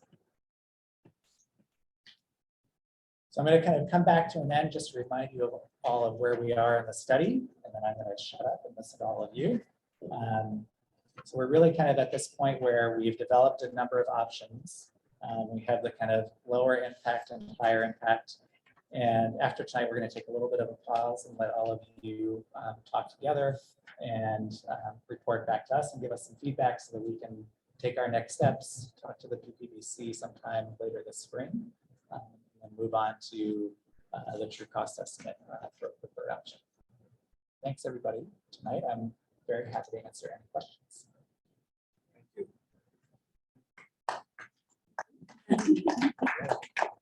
Better class than tomatoes. Well, any comments or questions? Well, of course. Sure. I just want to say it was a very good job on option 4, incorporating our comments. If I had all the money in the world, I would donate it so we could go with almost everything on there. I thought it was good. I love the addition of the wellness room. You didn't know that's a requirement for new trustees? Yeah. Yeah, the wellness room is great. It's something we should consider no matter what we do. Yeah, I like option 4. There's probably more specifics I could say, but I thought this was a good job of taking it. So kudos to you and Earhart for all the work. Thank you.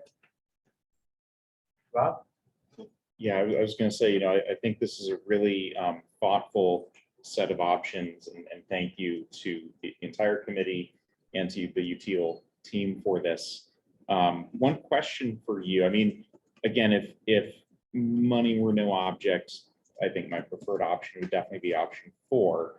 But what I'm hearing is that, what we might be considering is a more phased approach potentially, based on what the costs might be. And it seems like option 1 lends itself somewhat more easily to a phased approach in the sense that you're not knocking down as many walls. Is there anything from option 4, though, that you think could be accomplished with a phased approach?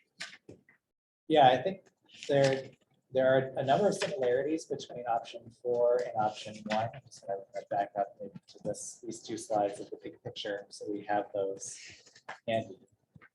I think that the being able to move the reception desk or the info desk to the front and the impacts to freeing up space for additional study rooms, I think that is definitely applicable between both options. Yeah. And I think a great improvement. I think, kind of working our way from Highland back, adding doors to the Bosworth and the Wyeth room, I think would be a great improvement. That's a very achievable type of project, but I think with that in combination, maybe with some refreshed finishes and some new furniture in those rooms would be transformative for those spaces. I think that's very achievable. What's I think harder about option 4 when we think about the phasing of it and the timeline is that we really need the collection that is in the place of the young adults to move. Right. And actually, and that's nonfiction, and to be somewhere offsite temporarily for a period of months. And that kind of frees up the ability to move the teens over, and the children can come upstairs and backfill onto the first floor with the adult collection. Those are kind of the big puzzle pieces, and that's harder to do in a long-term phased approach where you take a smaller project, you wait a couple of years so that the funding can catch up, and you take another project. That's the drawback of this option. Do we know how many months we would need? Is it like 6+ or is it less than 6 months? It's kind of hard to say right Okay. now because we're very much in that kind of framework mode. I would probably say it's no less than 6 months. Because I was thinking of high school gyms that are not being used in the summer, but we would need longer time than be able to Right. use. If we could move the collection and then you could still have it there, but They're probably Not used just- more than you realize. I just think sure. there are. Okay, So you were asking priorities when you were talking, and I just want to say, wow, so much creative thinking and really wonderful ideas in a lot of different ways. So I appreciate that. Really some brilliant work here. Priorities, I think you've hit a lot of them. The opening up of that enclosed teen room, which is a beautiful little jewel box room, but doesn't function, is a number 1. I would say a top priority in my mind would be for the adult population is more individual study carrels. And I do believe that people, whether they be, people who are unemployed and looking for work, or people who are working from home and want to come to a space like the library, or just for people who want to spread out with their books, individual study carrels as opposed to too much sort of what I would call sort of living room style seating, is what people want. So that would be a priority. The art gallery, as the chair of the Arts and Exhibitions Committee, and I would like to see a well-designed art gallery, not an afterthought. That's an important part of the cultural life of the library. And also the Wyeth and Bosworth rooms. They're beautiful rooms. I think they're not, in terms of how they're furnished, they don't function that well. They're kind of set up like living rooms, which I don't really think that's what people want. So to make them more accessible to people who maybe want to do some serious work or some reading, have reading table or study carrels once again, would be something I'd like to see in the Wyeth and Bosworth rooms. And also, I just had a question about cafe. When we're talking about cafe seating, that's been coming up frequently. Is that someplace that is mainly for chatting and snacking, Or is that someplace people would sit with their laptop and actually do work or reading? I'm a little fuzzy on what we're talking about. with I think it's cafes. both. Yeah. I think it gives people, the person who goes to the Starbucks and sets up shop for a Mhm. couple of hours, that's this type of seating. Yeah, That's okay. drawing that type of person in. So it would be somebody who could actually sit and Yep, be focused yep. on their devices or Yep, whatever, as absolutely. opposed to a chatting, eating area. Okay, I not, think it, and I- but not I a think it's- cafe. It's not a true cafe, but I do think it's both. So I think it's just like in a Yeah. Starbucks, you might have one person who's got their headphones on and they're focused on their laptop and they have their 1 cup of coffee that bought them entrance next to, a couple of people chatting. I think a lot of people thrive in that kind of atmosphere when they're working. And I think it would be great to have that type of option available in the library. Okay, that's what I was wondering about. So, yeah, I think we have people here speaking for the kids, the children's rooms very well. So I'll leave that to them. So thanks. Those are my thoughts. Yeah, follow up to Clay's question about a cafe style. That would require some wiring, right? To have some plugs and some. I'm just thinking of Starbucks. Sometimes they don't have an outlet, so you kind of have to. So each station will come with some kind of. What I'm trying to get at, if you will, require that is not only the furniture, but it's also the wiring The to support infrastructure, right? Yeah. it. Yeah. Yeah. Okay. Yeah, absolutely. And I think one benefit about having some of this cafe seating in this central zone behind, underneath the clerestory where the computers are now, is that there are floor boxes there. And so there's the ability to plug in laptop if you need to charge. Don't they, isn't there already like we have our hotspots? The portable ones? Yeah. Does that come Oh, into play? portable batteries. We have some charging stations and we have hotspots and things that we lend out, Right. but because we're talking about it where it is, like where the computers currently are, the electricity options are fast, compared to like other parts of the building, like this room. So that's not as much of a concern up there specifically, but wherever we put that, we would be thinking about where people can plug in and figure that out. Okay. I had a couple of questions. One was, what about the lighting in the stacks? Because it's pretty dark and it's just like we're looking at the moving the librarians and reference librarians. They're stationed forward, but then they're looking down this into this abyss. Is there going to be, or is there something to help make that more? Like if you look down it now, it's just really dark. Right. So is that something in the thought process that you guys have? Yeah. Of looking at that. Yep. And go ahead. Absolutely. I think it's one thing as we move into the cost estimate phase, we'll want to be able to have a line item that considers the lighting and understand what the cost implications of that are. So that as the town is building its budget, they can consider if that's going to fit or not. What we're trying to do is, as much as we can, especially in option 1, is work with the layout of the existing library in terms of where the shelving is and so on. So the lighting could remain, or it could be switched out. My other question was, is there a possibility to put in one of the, what we had here, I'm going to say maybe 6-7 years ago in the wine room, they had computers. So it was quiet. So if people wanted to kind of get away without having to even listen to another adult, because those 2 rooms there were traditionally just quiet workspaces. So if you want people, there's some people in the library right now, if you like sit here and tap your thing, they're going to lose their mind. Right? So I mean, we deal with that every day.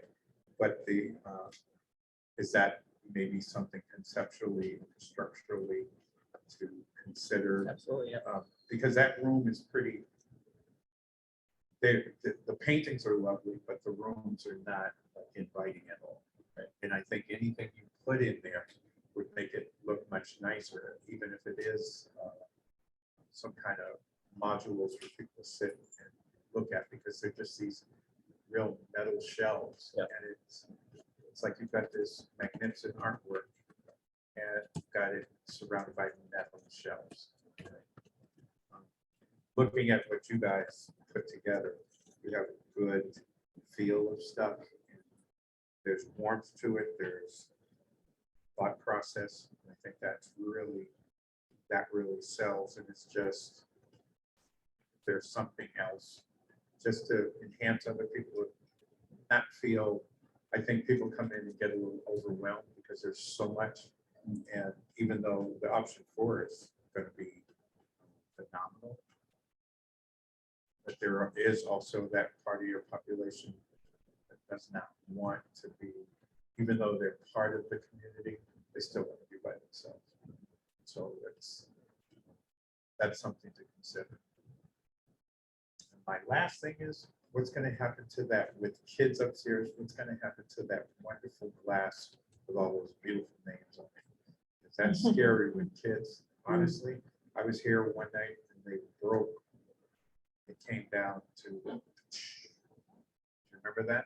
When it fell, somebody had leaned up against it and it snapped. And that's glass. Right. You could hear it explode all the way through the library. So this was maybe 5-6 years ago. That you know, you have the etched glass. up I there. know what you're talking about. It was the one right by not the closest one, but the furthest one. And it crashed on the floor. So I was thinking of that more so with 70 or 6. Yes. It happened the year before. Yeah. So that was something, when I looked at that and I saw that those children were in that area, I was like, oh, I remember this. So as an idea, I don't know, maybe there's something else to put around that just so they don't do that. Right. Yeah. Thanks. Thanks for that. Can- One last question. Thank you. Are you still collecting online answers for the online survey? Yes.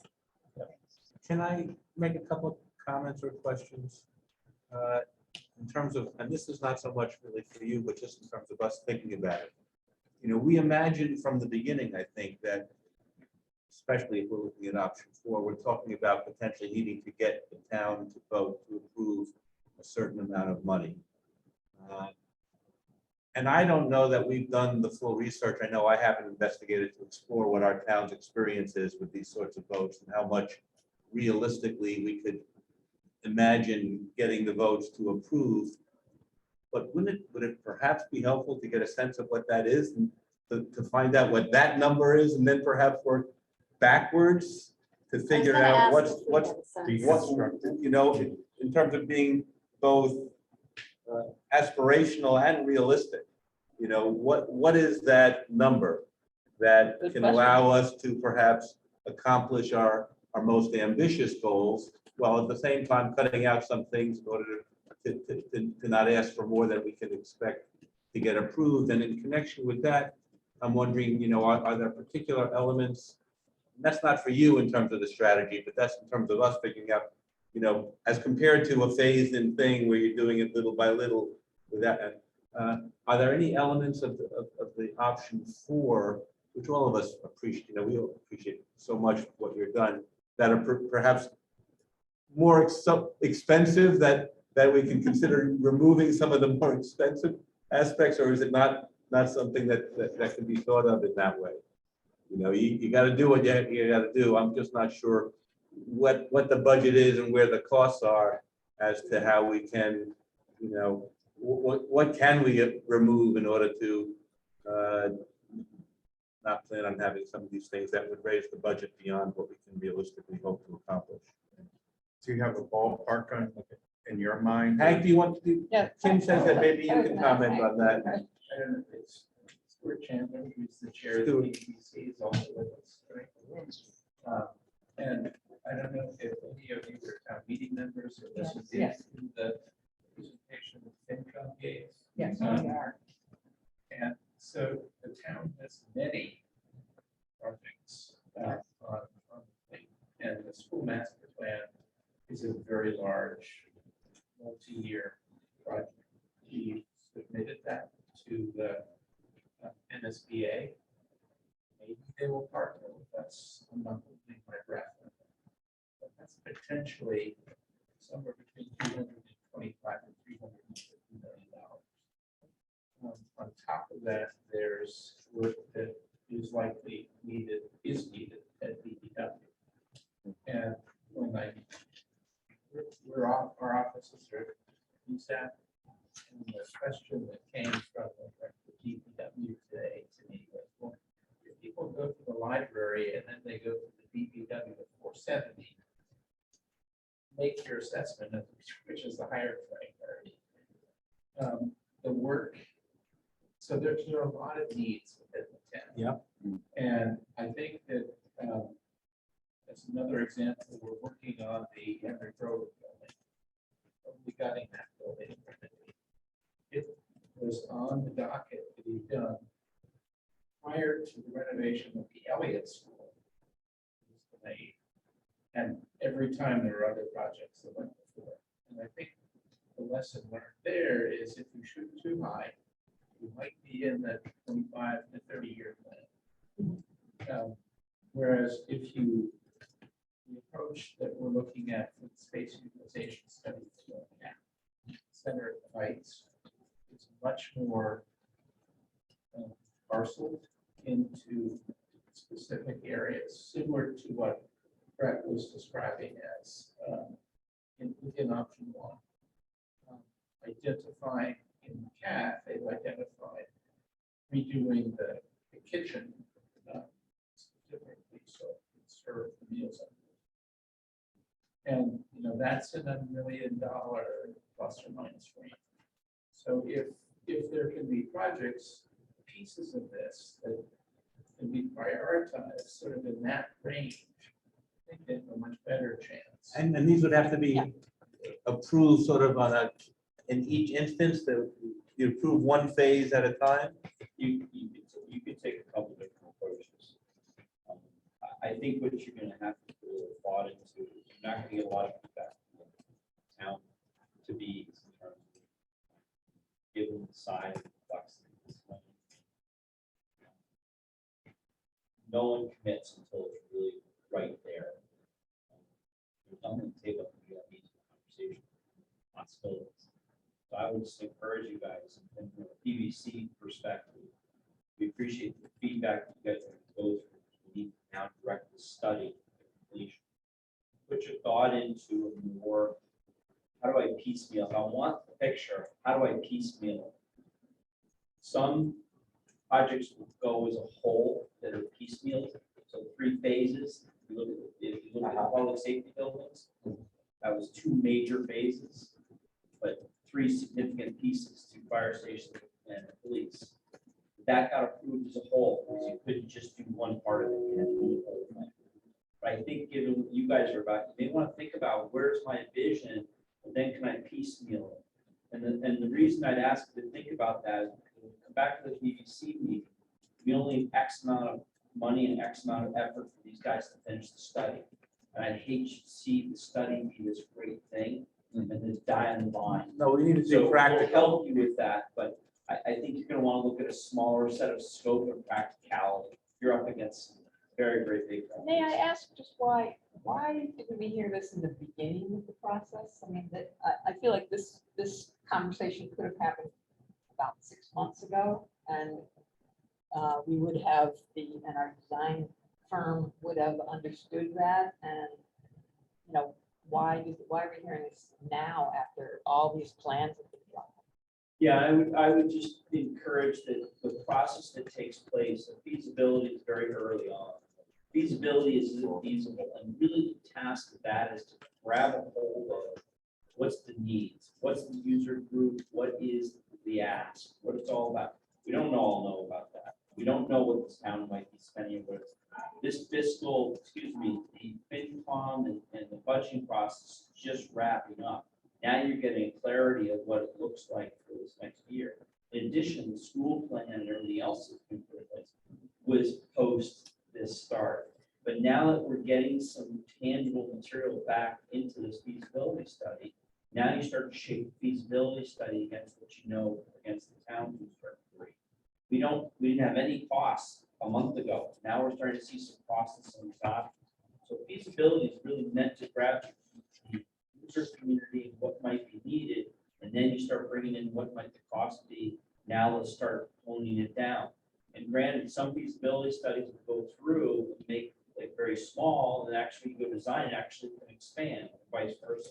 So it's a fair question, but I think that most people like probably didn't know the full extent of what the cost could be. I think I can't speak for my fellow board members, but committee members, but I certainly was shocked when I started to hear some of the numbers coming out of this, out of these options, really. So Rob, it's a process. Can I ask a question? well, Rob had his hand first. Oh, sorry. Yeah, sorry, a really quick point, and that is that we're gonna be compared against peer projects. I think when people look, for example, at the renovations that Wellesley did just a small handful of years ago, you know, that ended up being a hair under 3 million. Now granted, construction costs have gone up significantly since then and intervening, what, 3 or so years? But that's one data point to consider as well, because if we have an ask that is significantly out of the norm, we're not going to be getting support from the town or town meeting. If I may, I might pose a counter to that. I don't think you'll be evaluated to the peers. You're going to be Okay. evaluated first and foremost, does this town have a desire, does it have a budget? And can it accommodate, because I think libraries are going through transitions. And I don't know if you, part of the study at some point may require it. Mhm. But at this point, I wouldn't think it's, personally, I don't think it's a big thing. That's good to know. I mean, it's really gonna be what you guys are asking for and what the value of the town is, and then against what you get up against projects. We're in a very historical moment in this town. Mike, we'll have just one more comment on this, because we do have to catch up, and maybe Mike will have his comment, then we'll talk about our next steps specifically before we move on to other matters. Are we behind Mitchell and Pauly with your statements, like in terms of things in the pipeline? I would, Because those are the schools. it all depends, because you're looking at, if you look at a very linear approach of most needed, it could lean that way. Okay. But given the size, I mean, if you went into the town and said, I want a $9 million building right now, yes, I would say that'd be pretty tough. But $1 million, $2 million, $3 million, you gotta play it out, but I think that I might call it filler, but listen, the library is one important part to the town, and it's not like everybody can go to school every minute.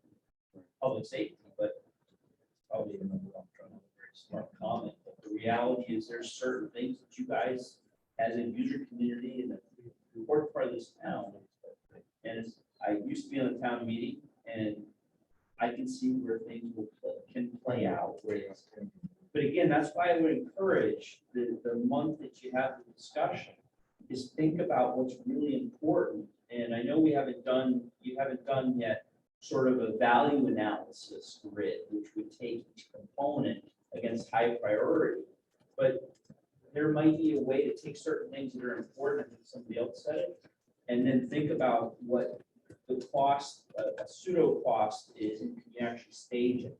So maybe it is 90 million, maybe you move now and maybe there. That's part of the feasibility. I'll lay that out. Thank you. So do you want to just sort of make some final comments as far as what you'd like to get from us and what we would expect to accomplish at our next trustee meeting? Yeah, I think over the next month, what would be most helpful is for the trustees as a group to think about defining these priorities. I think that part of our job is to then help parse those priorities out into more distinct phases. That's where, you know, we can bring our expertise into play. So we don't need to rest that entirely on this board's shoulders. But we do need some very clear direction on what are the priorities for the library as a whole. And then we can start to play out different scenarios for how that would happen in terms of phasing and funding and so on. Okay, Kay? I just, in terms of how the trustees submit their priorities and comments, I would like to propose that we find a method to share each other's comments rather than just having everything A Google Doc go of some only sort to the director. Yes, because, that's open. so. That tends to be considered a deliberation. Yes, so my suggestion is, for example, for tonight's meeting, we could have come in here and had each, I don't know how many of us submitted comments, but probably some did. I know I did. I would like those to be part of the meeting documents so that we can understand what other people on the board are saying. So I'd like us to submit our comments to the meeting documents. So that we I'm can know. not sure what you mean by that. So So to the documents that are part of the packet that come out before You the mean meeting, before the next? we might, so as part of the next, Alright. before the Yeah, next meeting. yeah. Yes. Yes, one thing I'll suggest is Kim and I can work on a process between now and the next meeting in order to do that work. My interpretation of what you were saying, Kay, is that we could collect those things ahead of time and then share them back out in the packet. So Yes. that Yes. everyone is seeing what everyone else has kind of put forward and read through it before we meet next meeting. And so I think we can incorporate something like that into a process, but we should figure out what we can do. and a to do time that. frame by when you want to get our Yeah, a time comments. frame, how we could structure some, if there's some way to do kind of a multi-stage process while fitting within open meeting law, we can try and figure that out. It's the intention that we need to have our defined list of priorities by the completion of the next meeting, because if we as a group need to narrow that down to 3 or 4, I think what we're all trying to get at is that maybe we're trying to figure out how that will happen without us. Right. It sounds like we're setting the stage, but for an informed discussion at our next meeting during which we can approve our proposed priorities. And I think you should probably come prepared with your list of 3 to 4, what are your top priorities, and then we're matrixing that, like, to get a consensus on what are the. Is there a way that we can ask for an estimate cost, like we could grade priorities? Because I'll be clear, my number 1 priority would be to move the children's up, but if that's gonna alone cost $3 million, I understand that that's not likely going to be a smart proposal from what I've heard here tonight, from what we would likely to be, and I don't want to kind of trying to figure out where to best spend our energy and to not use it on an area that likely won't go forward, try to be a little more creative within the confines of what we're likely going to have. So maybe that information might be helpful. Or we can just say right now, that's going to be out of our price range. So Megan, think about a different priority. So I just want to say, they're kind of putting their pencils down after this Okay, meeting, right? Because we have sure. to actually take a break in order to be able to afford to Okay. keep them doing the work that we need to do after this. Okay. So, Don't give it a thought. Yeah. They provided, a list of sort of discrete projects towards the end of this. If you're looking at options or different things in phase 1 or option 1 rather, and option 4, it kind of lists out like, here are the things that happened, right? Like moving the desk out and creating a multi-purpose area behind it. Like that's the level of thing that you need to chunk out and prioritize. And so UTL has graciously done some of that work for us in terms of what we're looking at. Unfortunately, doesn't have it for option 4. Does not Okay, have well, to in the option, appendix. yeah, But that's okay, we can, yeah, it's sort of the same throughout them all, right? Because Yeah. we're responding to the same feedback for Yeah. every design. It's just some of it's more costly because of how it has to happen. So things like that, like, creating a larger teen room would be a thing. Adding more study rooms would be a thing, right? Like, so we can sort of help come up with a list of that if you want or not, I'm not sure. I think Jay had asked if there was time to talk about, things I see as priorities as well for us. that'd be I'm happy to do that now, or we can put it into an email because we've got to kind of move along. How do we feel? Because it's already 9 o'clock or after 9 o'clock, and we have other matters that either we have to deal with or we can postpone dealing with. I'm not sure, historically, we've not been in the habit of not dealing with these things, but I don't know that there's anything pressing on any of these, and I think we all agree that this is a priority that deserves all the time we're giving it. Kate, did you have a comment Yeah, about I that? just wouldn't, in answer to your question, I would think at this point, we should move on with the rest of the meeting Okay, and submit our comments. I would like to see my comments and others shared as in the packet. as compared to be edited and reviewed by.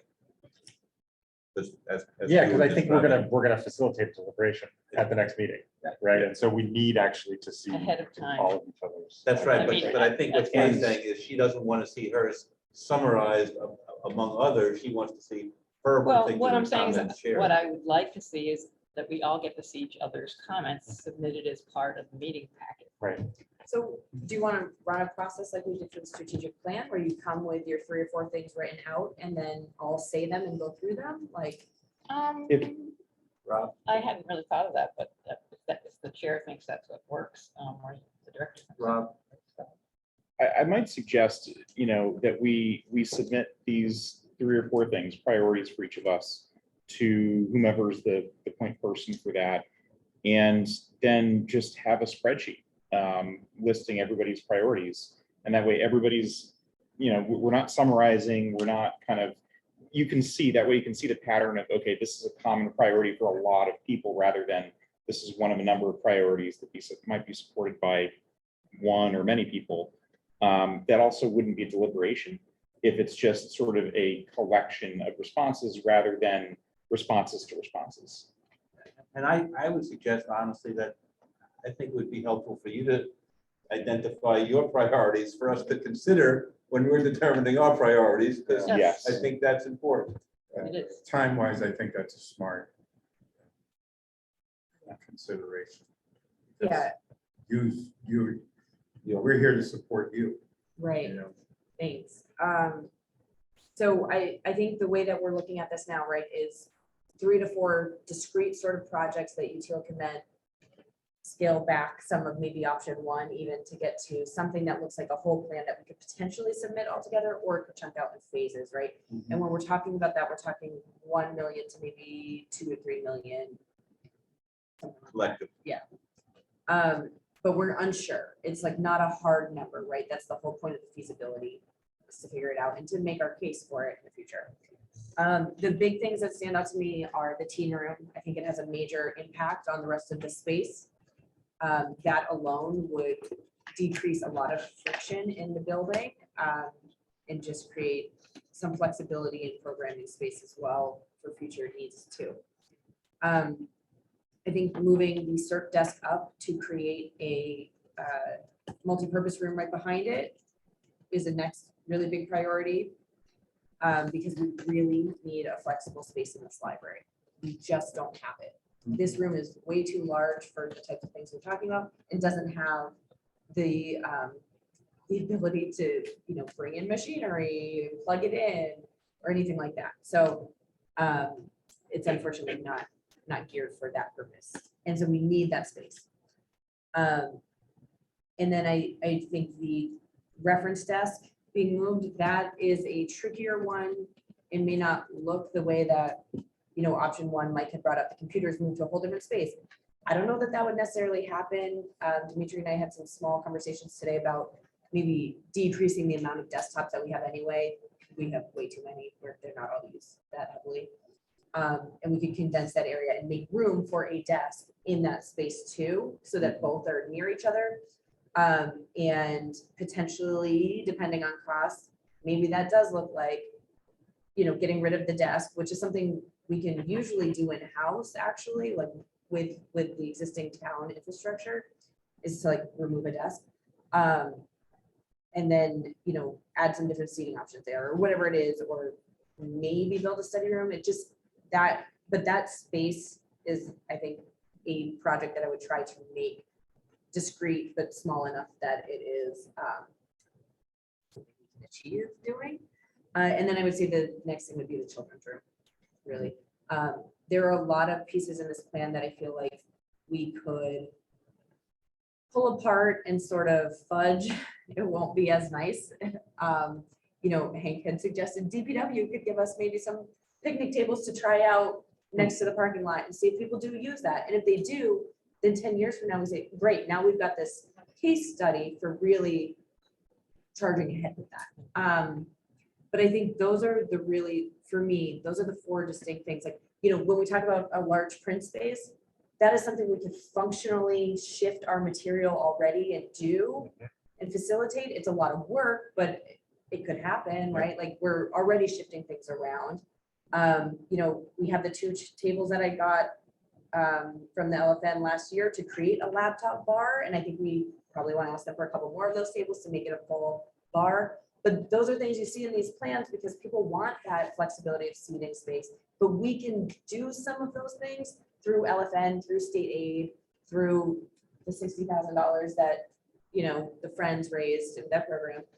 And our different other pockets of money, right? Where we're not going to the town to ask for it. So I think when I think about those things and what they are in all of the feedback that we got from the community, and all of the feedback from you all too, which pretty much is aligned. I see a lot of those things that we could chunk out on our own. And I know it's not very elegant terming, but I think that leaves me with those four major things to focus on. And I think the children's is probably going to be the biggest and hardest to accomplish, even in its current space. There are things we can do in the meantime to make it a nicer space. I was thinking the sensory room, like maybe we could use the story time room as a sensory room for the time being, just to see, do people even use that? Do we get people in? Like, maybe we don't want to get rid of it. It's not the end of the world if children's has programs in here, but it'd be nice to actually have a use for that space. And that's something we could literally do like next month, if we determine that, right? So I think it's a lot of dominoes, a lot of puzzle pieces, but the number one priority for me would be the teen space because it just affects so much else.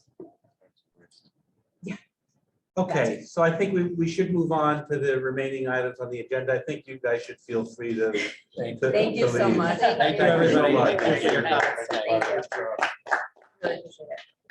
Can I say thank you? Please, Kim, So yes. I'm also available by phone anytime if you want to talk out some of these things. I know we don't have a lot of time in the meetings, but that's absolutely something we can do. I am gone the first 3 days of next week, but after that and before that, we'll have some availability for calls. Thank you, and thank you guys also. Yes, thank you so much. Thank you. Yes, we do have I think, honestly, it won't take nearly as long to go through our few remaining items on the agenda. We could just, I apologize for going on, but this is Thank you important. so much. Thank you.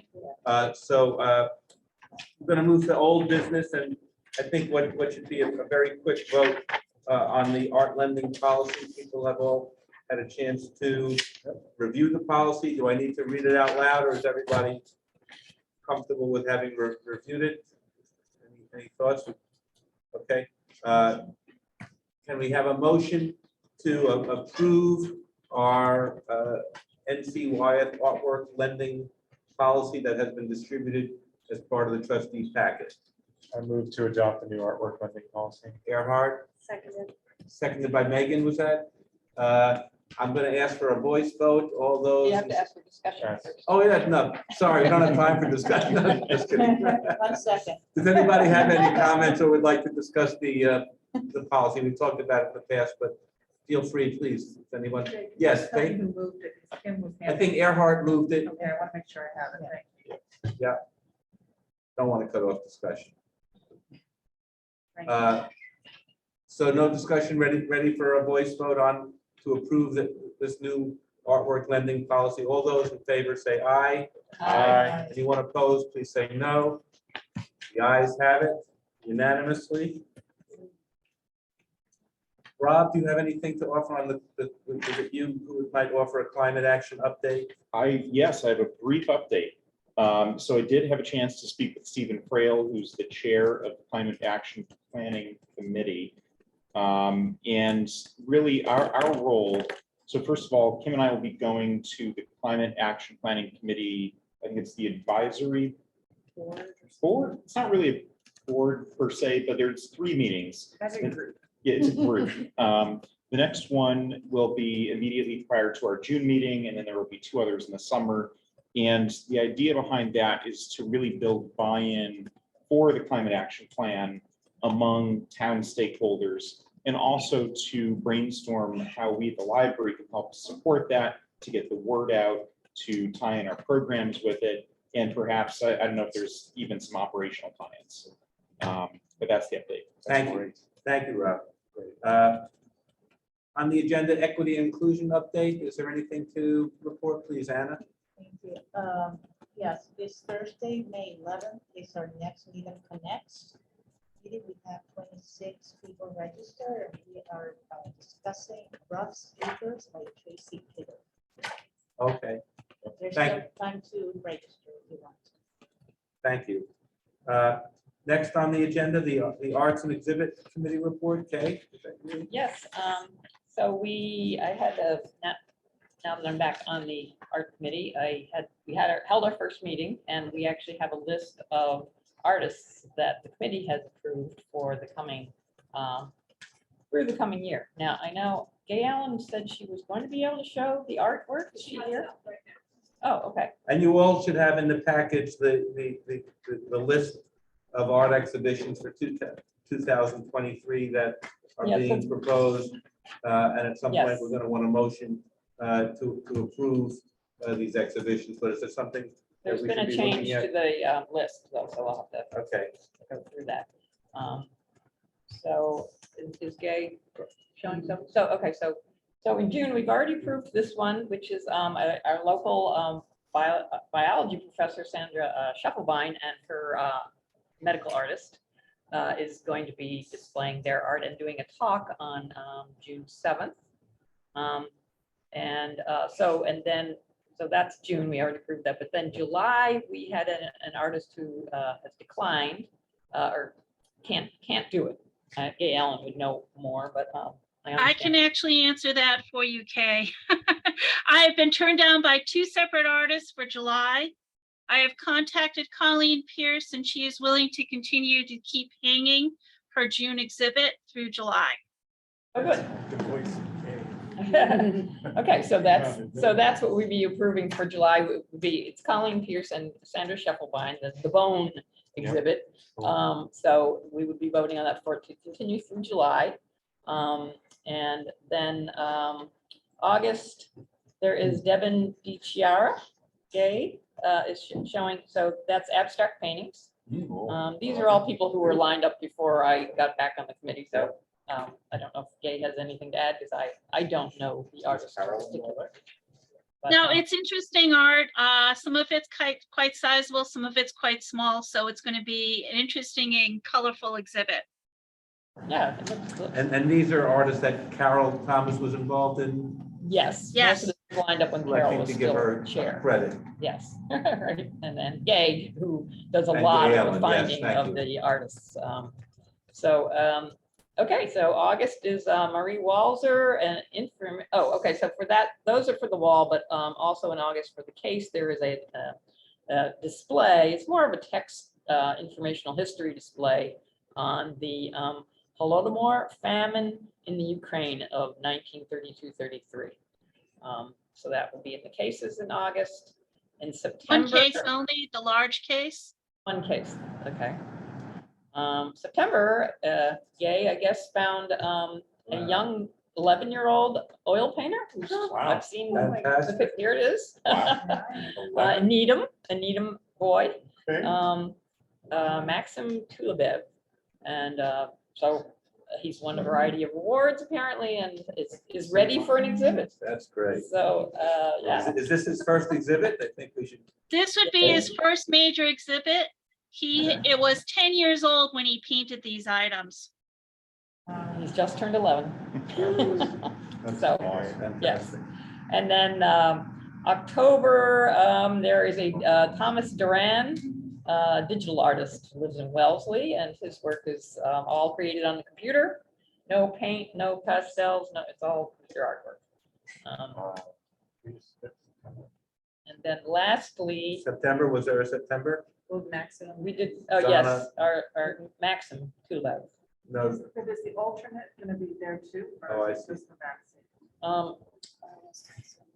It says it's just a backup for September. Oh, or okay, June. so you're looking at the old, remember I was saying we've updated the list. Okay. Oh, So this is the new list that I'm reading to you. Got it. So October was digital artist, November, December is, as we usually have, Needham Art Association. So just to go down the list so we know what we're voting on. July, we continue the Bones exhibit by Sandra Scheffelbein and Colleen. Pierce. Colleen Pierce, and then August, Devin Chiara and Murray Walzer. September, Maxim Tolobov. October, Thomas Doran, and November, December, Needham Art Association. So I would move, and then we can discuss if anybody has any, I would move to approve that list. Do we have a second? Second. Any? And I'll, Further voice discussion vote, or all in favor, say aye. Or do it aye. Was there, I thought we had the discussion, some more discussion? Besides, we think that 11-year-old is great. Yeah. So we're ready for a vote to approve the motion that Kay has just presented. All in favor, say aye. Aye. Any opposed?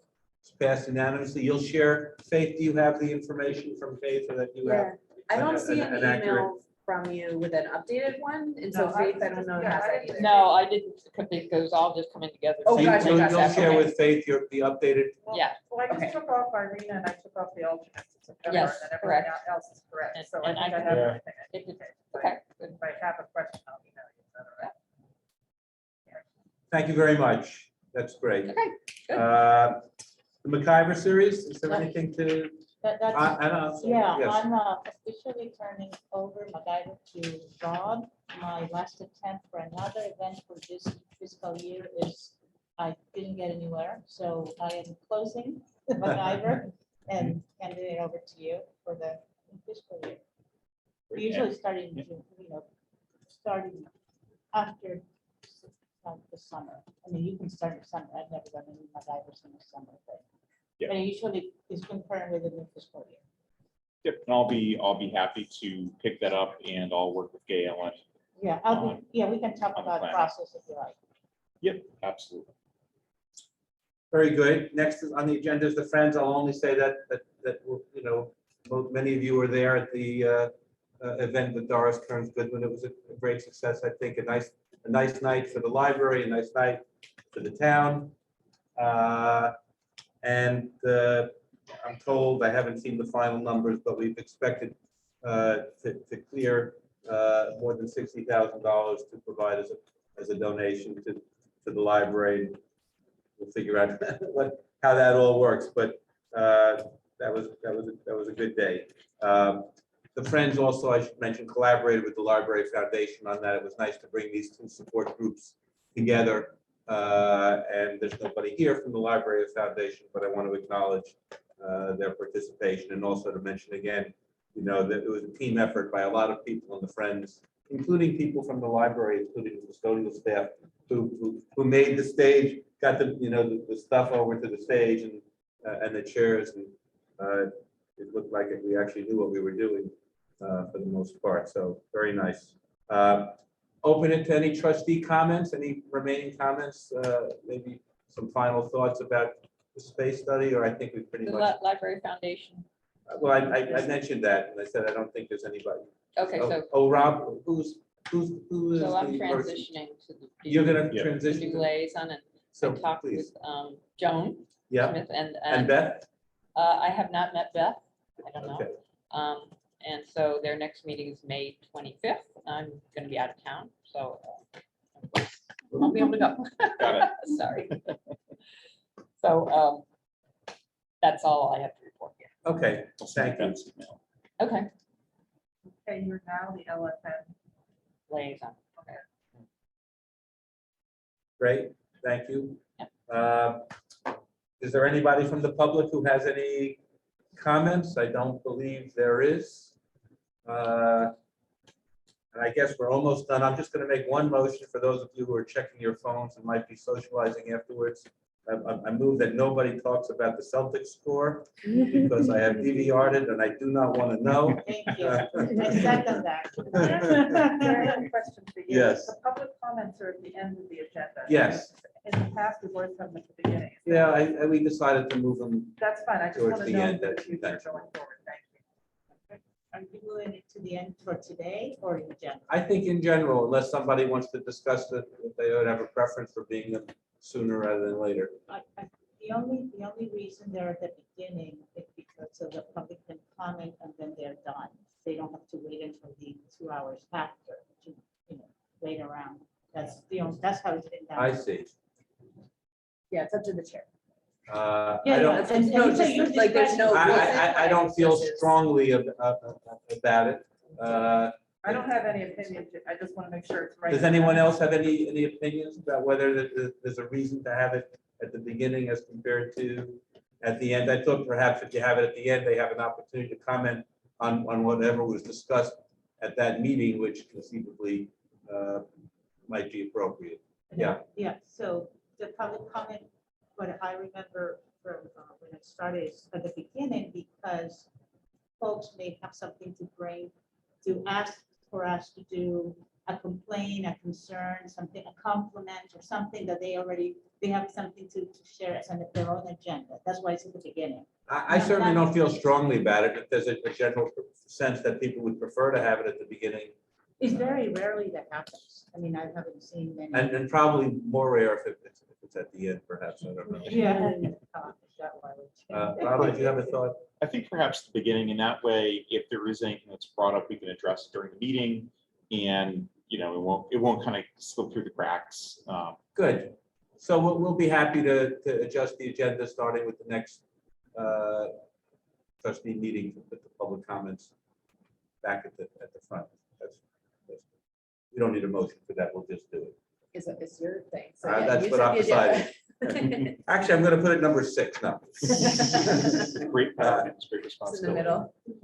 Any other, so no trustee comments? I think we did good in the home stretch. We moved quickly. And does anyone have a motion to adjourn?